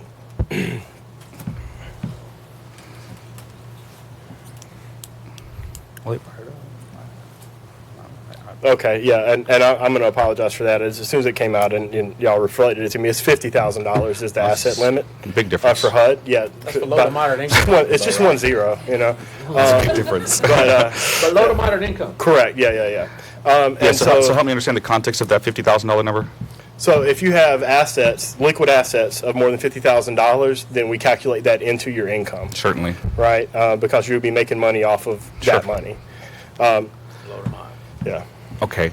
It went from 5 to 50, and I had in my head. Understood. Yeah, But I guess you're making that relevant to this conversation because 50 is that's the current standard that makes it to where we want to eliminate that standard, or we want to grow that to an even higher number to let more people? Right now, that doesn't really apply, right? Because Understood. we're working with first-time home buyers, right? But if we make it now, first-time home buyer requirement is no longer a factor. Right, then I need to know if they just closed on a house and walked away with 120 grand, are y'all comfortable with that because they are low income, right? Or 30 grand or whatever, right? You know. All these Yeah. programs are not low to moderate income people. You've got different And programs. then workforce, yeah. Yeah. Mhm. Right. Right. Yeah, I'm not against this idea of a move up necessarily. I guess you would take some guidance today and you would come back with a real policy language change, and then we would approve it. If y'all felt comfortable giving me guidance today, we would put this into place tomorrow. This is just the two things that when my staff got together and thought about how we would implement the program that we came up with, that would be our challenges without having direction from council. Well, and I guess the question to council, and I'm not saying that I'm against it either way, first-time home buyers were the target audience. So when we said the success of this program, you know, we defined it as first-time home buyers originally. Now we're saying that we're changing the definition of success to just being get this money out the door, and it's less about quality. And when I say quality, I mean the first-time people we were trying to target, and more just about quantity. And that's not necessarily, you know, a bad thing. I just want to make sure that we are saying what we're doing here.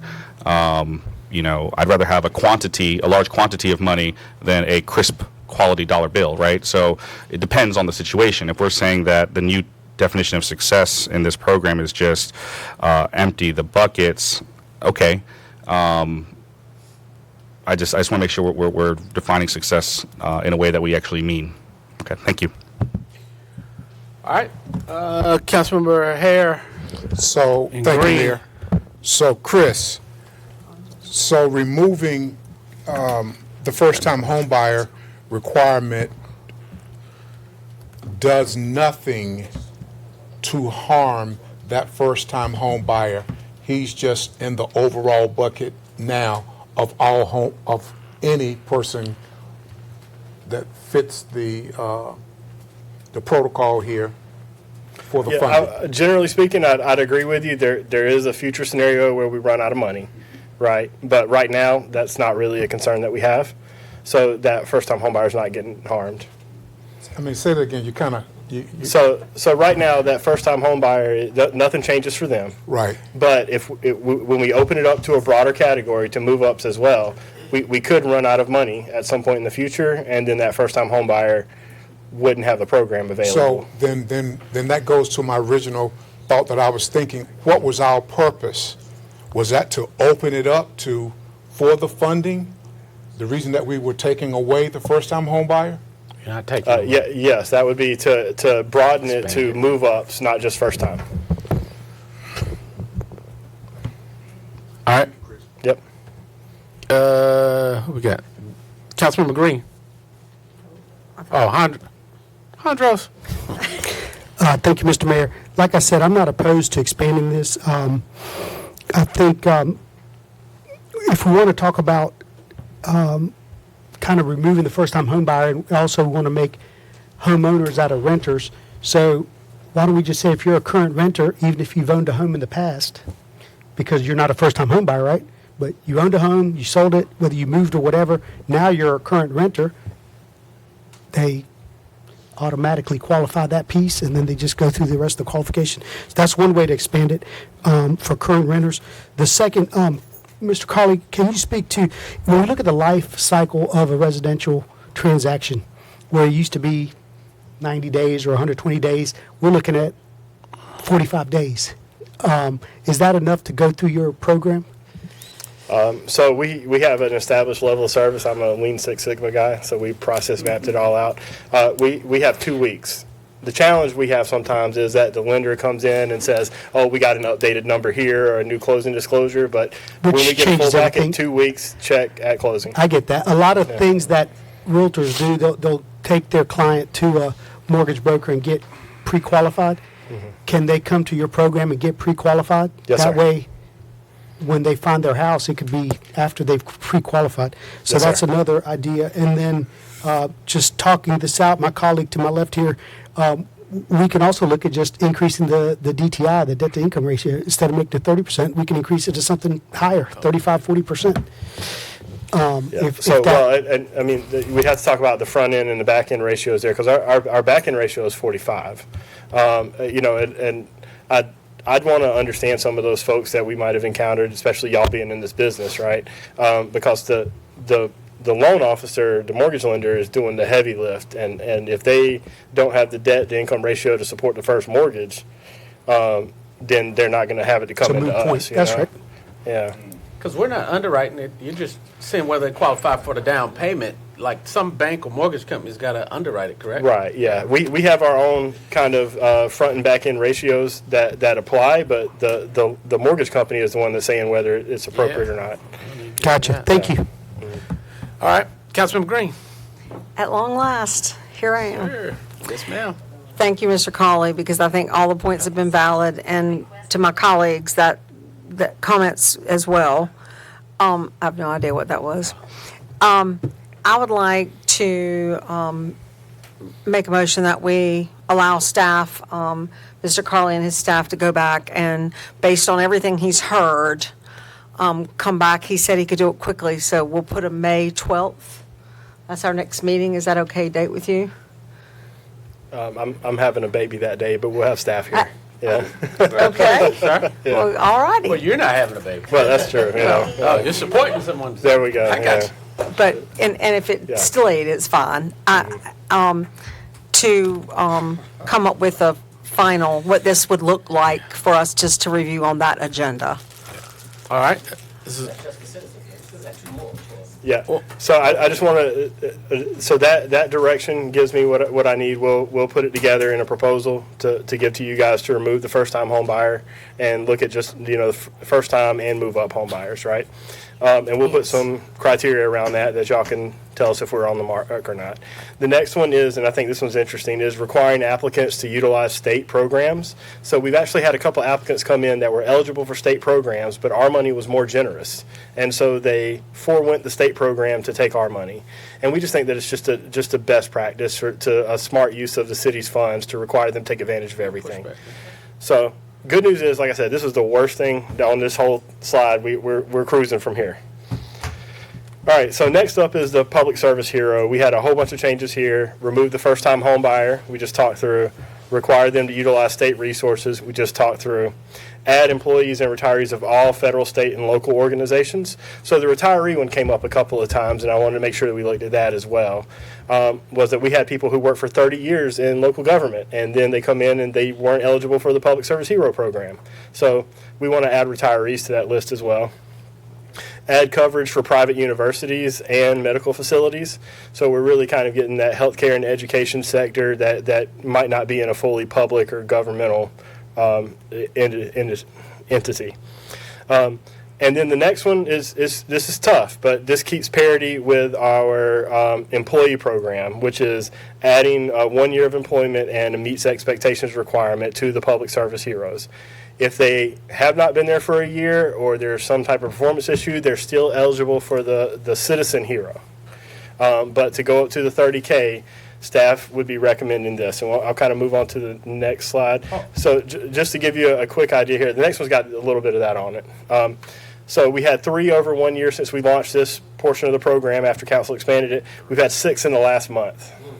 Okay, stop. Yeah. Just go ahead and light this one off right here. So the last time we discussed this, we had some heartburn because I know that the mayor and I both felt the same way. If you're trying to entice a police officer from Charlotte to move here, and you're not going to let them have a benefit for a year, there's no benefit. What kind of consideration are they actually getting? They're not getting any, in my opinion. So I would say that we find some way, and I think our suggestion before was that we allow it and that we secure it through a personal note, and that if they left the city's employment, that they were bound legally to pay it back. So So right now, we're, the public service hero is not the city employee one, but for sake of argument, let's just kind of walk that through. So my fear there is that, let's not use a police officer, right? It is a planner, right? A planner moves to our community and comes to work here. We give them down payment assistance at the beginning of their 1 year of employment. They get a better job in the private sector because there's lots of private sector jobs for those planners, or they just don't work out here in Fayetteville. How do we get that money back, right? Well, Are we going to foreclosure? It can be a lien on the Right, property. yeah. Just like Because you then would if in they try to sell it, they can't sell it. just like you would in Yeah. community development, if they got one of your grant programs and then sold a house, right? Mhm. You'd have a way that you pay the system back, correct? Right, yeah. Yeah, I mean, so, because the problem is, you don't want to send a message that the police officers and firefighters are more valuable than the planner. Right. Like, you're making these exceptions on, all of them are city employees that you support and encourage, so I think drawing that divide gives the implication that they're not as valuable, so it could be why you're having such a high turnover. I mean, I know we've got more shortages in certain areas, but if you're going to do it for one, you need to do it for all. Absolutely. But what's wrong with getting it if they sell the house? I mean, you're a secured lien holder. It's a second mortgage, basically. Because now you're going to put more pressure on an already tight rental market for them to figure out something for 12 months. So the only other thing that comes to mind if we were to go that route would be if, we have lots of tools in place to make sure that it's still their primary residence. So if they make that an income property and don't sell it, then that's going to require Lachelle's team to help out quite a bit. Yeah, well, they Yeah. signed that in a contract. Right. So if that's a risk council's comfortable with, that's why we're here today. to Why talk. would you put it like that, Chris? What's the risk? Yeah. What's the risk if you're We a have lien a holder? house if they don't yeah. do it. How? You're Yeah. a secure lien holder. So what's the That's risk? fair. That's fair. No, that's the problem. You don't own the air rights. That's fair. It's a fairly low risk activity. That's fair. Doug, you had to sign, and then you have a couple council members. Yeah, my thing for this and the others would be, the staff came back with the recommendations. This was what Chris and the team looked at. Occasionally, we have police officers who we fund to go through the academy, and if they don't complete their employment, then we have to recoup their training cost as well. But ultimately, and this is why I don't know if we had a checklist of all of the recommendations toward the end for all of the programs. Literally, if y'all just do thumbs up or down on those, because ultimately this is your staff recommended one thing, and council, if you feel comfortable doing the other, we'll be happy to do it. But one of the things that, Chris, if you'll go back to the slide that you had where you talked about in the last month alone, you had 6 additional ones. And I don't know if it was because of the conversation we're having now more broadly, but clearly if that is an interest of council, Chris is trying to play the odds to make sure that he covers the loss. And I do know that more often than not, we will have to track somebody down, but it may only happen one time in 10 years. Right. And the other 9 times out of that time, it all works out quite well. But if it's, I think we hear you on this, on the 1 year of employment, and we can definitely bring that back on the 12th as well. So let me truck through this and get to a conclusion. Yeah. All right. You have, So very very quickly here. So city employee hero. We talked about the first time home buyer requirement using state grants. The request from council was to remove the 1 year employment and meets expectations requirement, so that those 2 programs would be in alignment. And then staff is asking to remove the guarantee of $30,000. Just so you can kind of see, we've had activity even in the last month there. So kind of what it comes down to is this, right? So staff is not recommending removing the first-time home buyer. I've already got clear direction from council to bring you back a policy that has first-time home buyer and move up. So that one's done, right? Requiring applicants to utilize state programs before using city funds. I got head nods around the table, and so I'm working on an assumption that everybody is comfortable with they should be using other resources, and that the city's program should be an addition, not a replacement. Next up, we talked about adding retirees and adding coverage for private universities and medical facilities. So we're expanding the public services to be anybody who works in state, federal, local government, healthcare sectors, education, right? Everybody. And then the next piece is, where council is given a little bit different direction, right? On in the city employee, right now we have a 1-year employment requirement. In the public service, right now we don't. So it sounds like council is interested in removing the 1-year employment requirement from the city employee. From the front and putting it on the back. Right, keeping the requirement, but yes, okay, I like the way you put that. Yes, sir. And then the last one I don't really have direction on right now to just wrap this up is removing the guarantee of $30,000. And so I know this sounds a little like I'm being stingy, right? But at the end of the day, we calculate using those debt to income ratios that Councilmember Davis talked about what an affordable first mortgage is. And then we fill the gap, right? And so sometimes that's all $30,000, sometimes that's $22,000, sometimes it's $17,000. And so what happens is when we guarantee 30, that means that affordable first mortgage goes down even further. So you could put up to 30? Is that Yeah, what we you're would do up asking to for? 30. Yes, sir. Just to change that language to up to? Yeah. Mm-hmm. It makes sense. We wouldn't want them to pay off the No. debt with our, which is theoretically they could just give them what they need. Yes, sir. So, Chris, let me make sure I'm understanding, because when you said, I thought you Oh, said oh, something, but it read different. Because I was still hanging on Thought that was to old. wanting to keep the first-time home buyer requirement, but then as I read the city employee hero, that top bullet, you're saying to remove it. But did you say Well, something different? Yeah, I think versus what's here? my wording is a little challenging there. It's not about Expand it. removing the first time home buyer requirement. Expand it. It's expanding it to move up buyers as well as first time. All right, Councilman Benavente. Thank you, Mr. Mayor.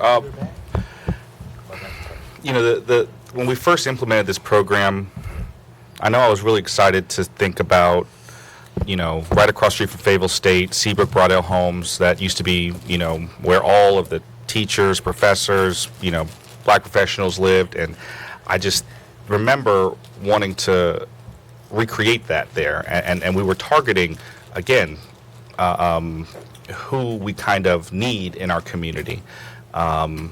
And I don't want to forget, I guess, that aspirational aspect of all this, that we kind of, leave it, wide open in a way that takes maybe a little bit of the gumption and a little bit of the kind of advertising effort to get who we are really hoping to help in this, just to sort of get the money out of the door. So I think I want us to think about, who we want to also get from this, and some of these not some of these recommendations, some of these changes don't necessarily combat that unless we let it. So I just want to make sure that we still have some level of interest in who we were hoping to help when this whole idea came together. And when I think about why people aren't buying houses in Fayetteville, I think the reasons are varied, and it's not necessarily just access to capital per se. It's not great advertisement that we want to institute a state of emergency in the city of Fayetteville. I wouldn't want to move in a city like that. So, let's think about this holistically and what we're really doing to make it challenging for people to want to root here in the city of Fayetteville. It's not just access to capital, it's pretty much everything else, I think. That's a real contributing factor to people's decision not to consider Fayetteville a place to root. All right, Councilman Thompson. Thank you, Mr. Mayor. Chris, I'd just like to add one thing, and my colleague brought it up about brokers and realtors. How do we ensure that every broker and realtor have this information? Because Councilmember McNair asked you to give her the process from the bottom up. What happens can the process be done from the realtor down? So if a potential home buyer goes to a realtor or a broker looking to buy a house, do the realtor say, oh, you can go to the city because they have a program, that's all you got to do is take this class? Does it work that way? And how do they get that information? I would, And one more thing, yes, sir. Councilman Hondro said there is a marketing person at a realtor that can you guys connect to make sure Oh, that yeah, happens. we talk all the time. And Yeah. we went over there and spoke to them when we were passing this bond. That's what we told people this would include. Yeah. So she knows about it. Okay. You know, to answer, first off, and Ms. Hedgepeth and I got her cell phone number. That's my realtor person, right? And so, but nevertheless, we've been to the realtor rallies at the Crown. We've gone to, I want to say 5 or 6 different realtor firms to have like a lunch and learn type thing with them. We're happy to do more. In my little city government vacuum bubble, I'd like to say that every realtor knows about this program. If they don't, I'd love to talk to them. I just want us to get our constituents every opportunity possible. I even had Mr. MacArthur on my radio show talking about the Yes, sir. homeowners program. So I just know that there's citizens out there that don't know, and as much as we can do to spread the word, we can give more people an opportunity to take advantage of this program. Thank you, sir. All right. Great comments. I got what I need. Yeah, let's go on and make this real. So when you come back, Chris, this is a foregone conclusion. So, all right. So, Councilmember Green.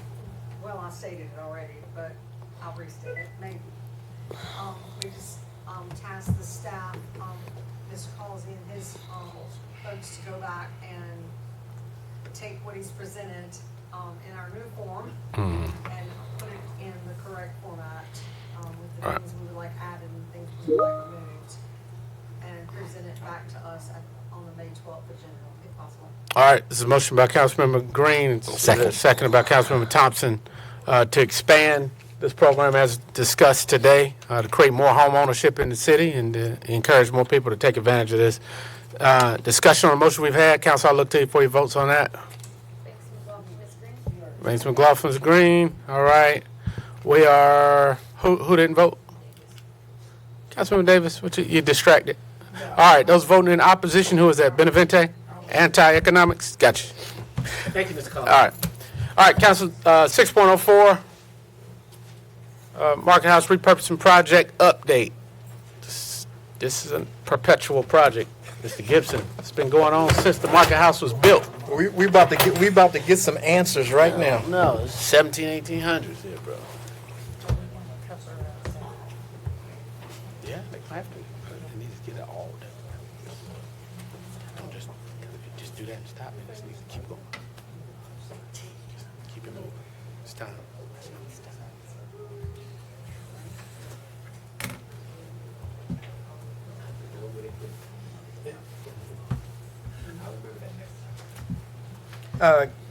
Good afternoon, Council. Good afternoon. Mayor. How What's your y'all name doing? again, sir? Michael Gibson, Parks and Recreation To the Director. microphone so Councilmember Banks McLaughlin can hear you. Sorry. You gotta stay. All right, we were practicing, so I wanted to make sure I was practicing properly. All right, here we go. The project update for the Market House repurposing, and one of the things that we've done is listen to the community, make sure that we had their interests at heart, and some of the major things that came up was vehicle traffic, striping, pedestrian friendly facility,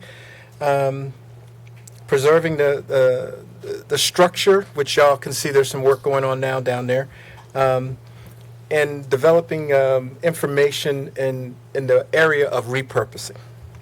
One of the things that we've done is gone out and found some kiosks that give you information that are ADA accessible, that can be programmed continuously, giving information about the history and what the future looks like in our downtown environment.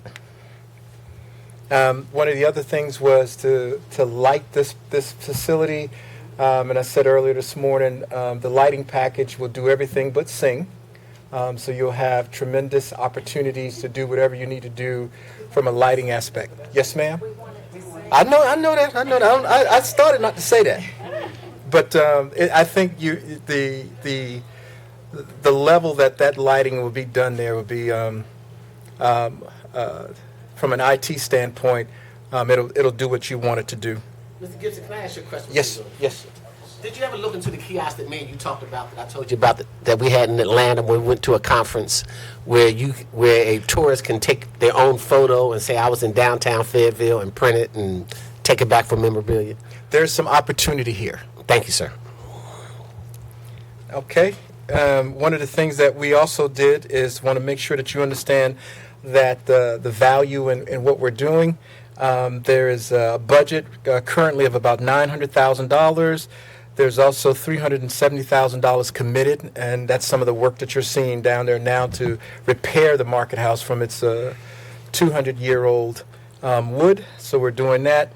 And then Stormwater has some state grants and some direct funding that'll be available in this $1.6 million budget. My esteemed colleague, Byron, will be up here to give you the rest of the story.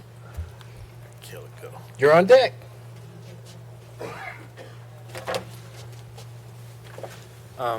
So this will follow up on what we presented to council, I think, back in September, where we contracted with an engineering firm, RK&K, to do a traffic impact and safety analysis around the market house to come up with some alternatives for pedestrian improvements. You'll see what we're presenting to you today are two of those alternatives. These are the two that staff wanted to bring forward for council consideration, and we're calling it Alternative 2B, which would resurface the circle road sloping down towards the center plaza, which it does now. It would provide pedestrian and roundabout improvements. It would provide center island expansion of about 9¼ feet. It would also accommodate your large tractor trailer, so no restrictions on any kind of vehicular traffic through the roundabout. Alternative X, as we're referring to it, is you would resurface the circle road sloping down toward the center plaza like it is. Again, we're providing pedestrian and roundabout improvements, but there would be no expansion of traffic circle nor any kind of effects to vehicular traffic. So either option that we have presented today, fire trucks can get through, emergency services can get through, your large tractor trailers can get through. Just here is an overview of Alternative 2B. Again, we're extending the center plaza by about 3,000 square foot, which if you think about it, it's a little over 9-foot expansion out. So you have about a 28-foot lane width.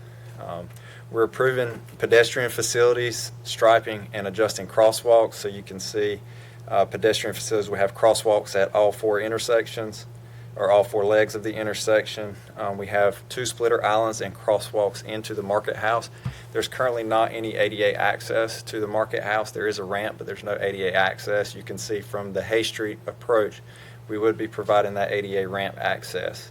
Again, no vehicular restrictions, and we would be resurfacing the traffic circle area. So our estimated cost was a little bit over $1 million for this option.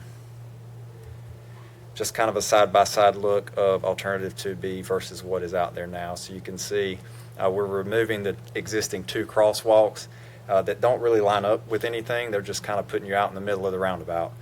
So we have the 2 approaches to the market house from Hay Street and Person Street. The Person Street would have a ramp, but it would not be ADA accessible up into the main plaza because you have those steps there, so somebody on a wheelchair would have to come up and then traverse around to the other side of the market house.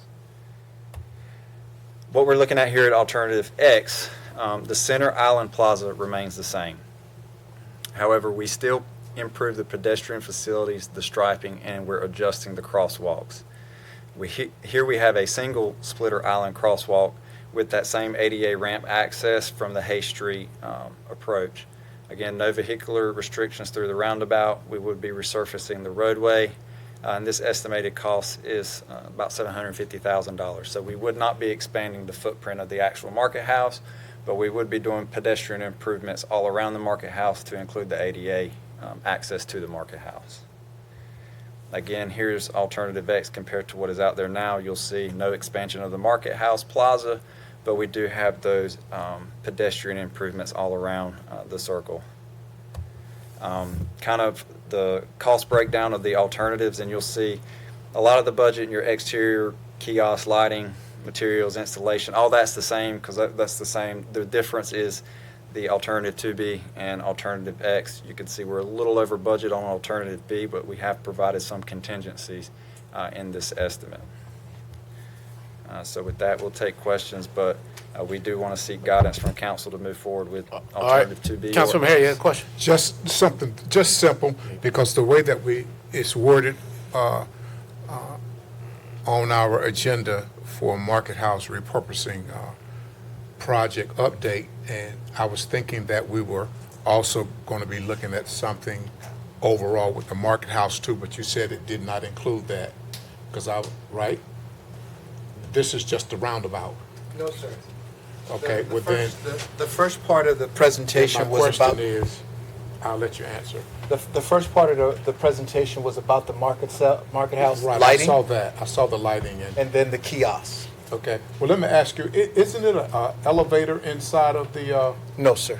it's not an elevator? No, sir. Okay, There was a conversation about that. okay. Thank you, never mind. Which is why All right. its use is limited.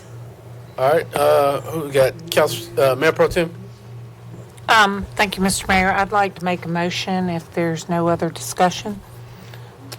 All right, it's a motion by Mayor Pro Tem to proceed with this work. Yes, with 2B. All right. 2B. All right. Second by Councilmember Hare. Discussion. 2B. All right, what you got, Mr. Hewitt? Could you go to the budget for 2B? And so we do have generous contingency there, but we do want to say that there is a risk that we would be $74,000 over. And as we move forward with that, we will bring back that for funding requests. I would also say that if that is council's interest, I think Director Nazar is here as well. And as she pointed out this morning when we ran through the presentation, I think of the two, this best supports the work that the Human Relations Commission and the Citizens Group that council impounded several months ago represents, which is to expand the usable footprint as well. So, but I did want to make sure that as part of the motion that we will be bringing you back as necessary, if we're unable to do it within contingency, and find those funds as well. Thank you. All right, Councilmember Thompson. Thank you, Mr. Byron. Didn't you say that there's any additional state money out there that can cover the 74,000 or no? No, so what we had in the budget, there is some stormwater items with this, especially with expanding the footprint of the arcade of the Market House. We do have to put some additional storm drainage in to address that expansion. So we've got some stormwater enterprise funds to help cover those stormwater improvements. And then the state grant for the pedestrian improvements, that is a roughly $4.3 million grant that we received a number of years ago that we were able to build projects under budget that we have some remaining budget on that we have checked. And this would be an eligible expense for those pedestrian improvements, but it would be specific. So we wouldn't use those pedestrian improvement funds on lighting or the kiosk, but we can use that for the striped and the pedestrian improvements, crosswalks and things like that. So in other words, if that 74 grand came out of sidewalks or stormwater improvement, you would be able to fund that? Yes, sir, we'll find the money. Yes, sir. I would also like to say, Byron, I think you gave it, but when we talked about it this morning, the time frame to get started on 2B or X is negligible one way or the other. But when do we expect this work would start if council authorizes? 2B would be a little bit more longer construction. So I think alternative X, we had 5 months for design, 5 months for construction. 2B, we had 5 months design, about 8 months construction. So the start date, if council gives us to go ahead today for them. Scoped out tomorrow. We'll start I mean, okay, but I mean the actual construction work, probably 6 months? 6 or 7 months. Okay. Just want to make sure that's clear as well. Things that we will see, like right now, we see movement, so that's always a good sign. Will there be continued movement that we are seeing in the scope of getting more done? I'll say for the pedestrian improvements, we're estimating that as being a formal bid, so we would have to bring that back to council for approval.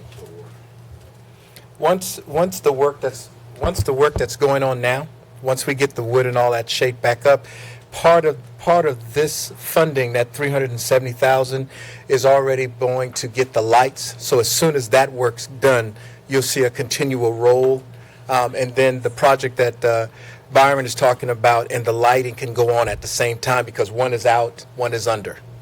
I just feel like it's important for our taxpayers to see some movement. Yes, ma'am. There's going to be some movement. Okay. Yes. Really? If we move now. Exactly. All right, so there's a motion on the floor. Council, look to you for your votes. Councilmember Banks McLaughlin? Councilmember Banks McLaughlin? Green. Green. Jumped off? No, she's still on. I'm waiting for her to. Green.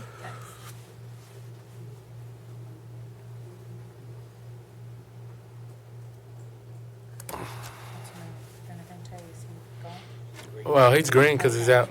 Okay, all right, motion carries. All right, 6.05 is Mayor Pro Tem's council member requests, typically 5 minutes. Thank y'all.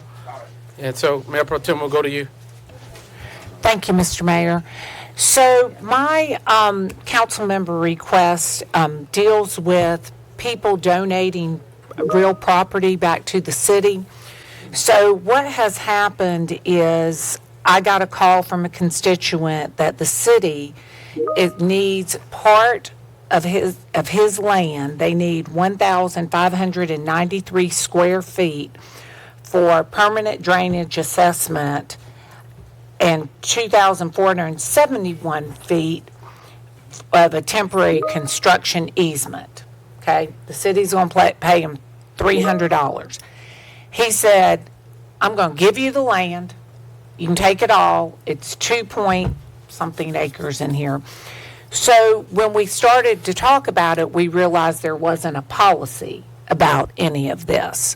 So what I am asking for us to send this back to the policy committee, let us talk about it and bring it back. Do you think that Mayor Pro Tem had a question for you? Is this a required step for the policy committee, or is this something that, I mean, what is the policy? If the council makes an action, it'll invoke a policy change. I think usually your committee is there to give us some recommendations on the policy. This seems cut and dry. Either we're going to accept land or not. So what's the? So we know you like to buy it, not get it So given. I will defer this to the city attorney. right? And Right. if she says we can get this done and put it on our consensus agenda, I'm good with that. I just don't want to send stuff back to a committee that's got to come back to council. I am more than happy to. Okay. So what you're saying then, if we say thumbs up, then that already projects a policy. For this item, because it's not, most of the time, what Right, you all for this do in the item. policy is research. It's like, Right, how right, can we right. get to this outcome? This is pretty simple to me, so. But Mr. Mayor, we also like to do it in policy, so this doesn't always have to come up as a council member's request also. Yeah. We also have a policy of what you can submit as a council member's request. Gotcha. So, I'm sorry. So, it's your motion, I mean, it's your council member's request, so. I'm sorry, I kind of liked what you were saying, and I apologize for interrupting. I was going to say, so can I do a motion? You can do a motion, and you can bring it to policy as new business to create a policy that we will accept property from taxpayers that want to give it to the city. That way it doesn't have to come back as a council member's request. So, Well, it'll just have to come back for action. so what I was going to say, can we discuss this now for this one item and then bring it back to the public? Okay, that's my motion. I'll second. Okay, question. Yes. Just a simple question, because I was really feeling it going to the legal. So if it went directly to the legal for them to do just what we are saying, because you're going to have to be there anyway, isn't that it? Doesn't that make it done? There's no policy. Since we already have policy here, is what you're saying. No, I'm saying that since it's going to go to her anyway, just send it to her, then when it comes back, it's policy. And Yeah. then we just, instead of Okay. having we can just vote on it in the meeting. Yeah, so can I ask if there's a consensus to put this on the consent adjournment? Well, Huh?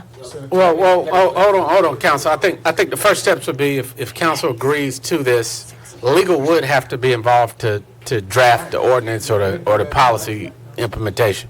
I'm just saying it doesn't need to go to policy committee to make a decision. That still has to come back and then to legal. So if council so chooses, you can, if you agree to do it, you can send it to Lachelle's office and she can. All right. Okay, so can we All call right, for council. the So vote? we're at the 5 minutes. So, Turn any clarity, she can. all right. All right. So the ask is that there be consensus for legal to give us options as to how to embed into the city's policy the acceptance of land that people are donating. Is that? It's probably a policy. It's a policy. Well, okay. So, I mean, well, legal will tell us what. Okay. I mean, So I've had this conversation with the city attorney, so I think, that was under advisement for her. I did the council member request, said send it to policy committee, because there was no policy about getting this land. If it needs to change, I'm going to go towards the attorney.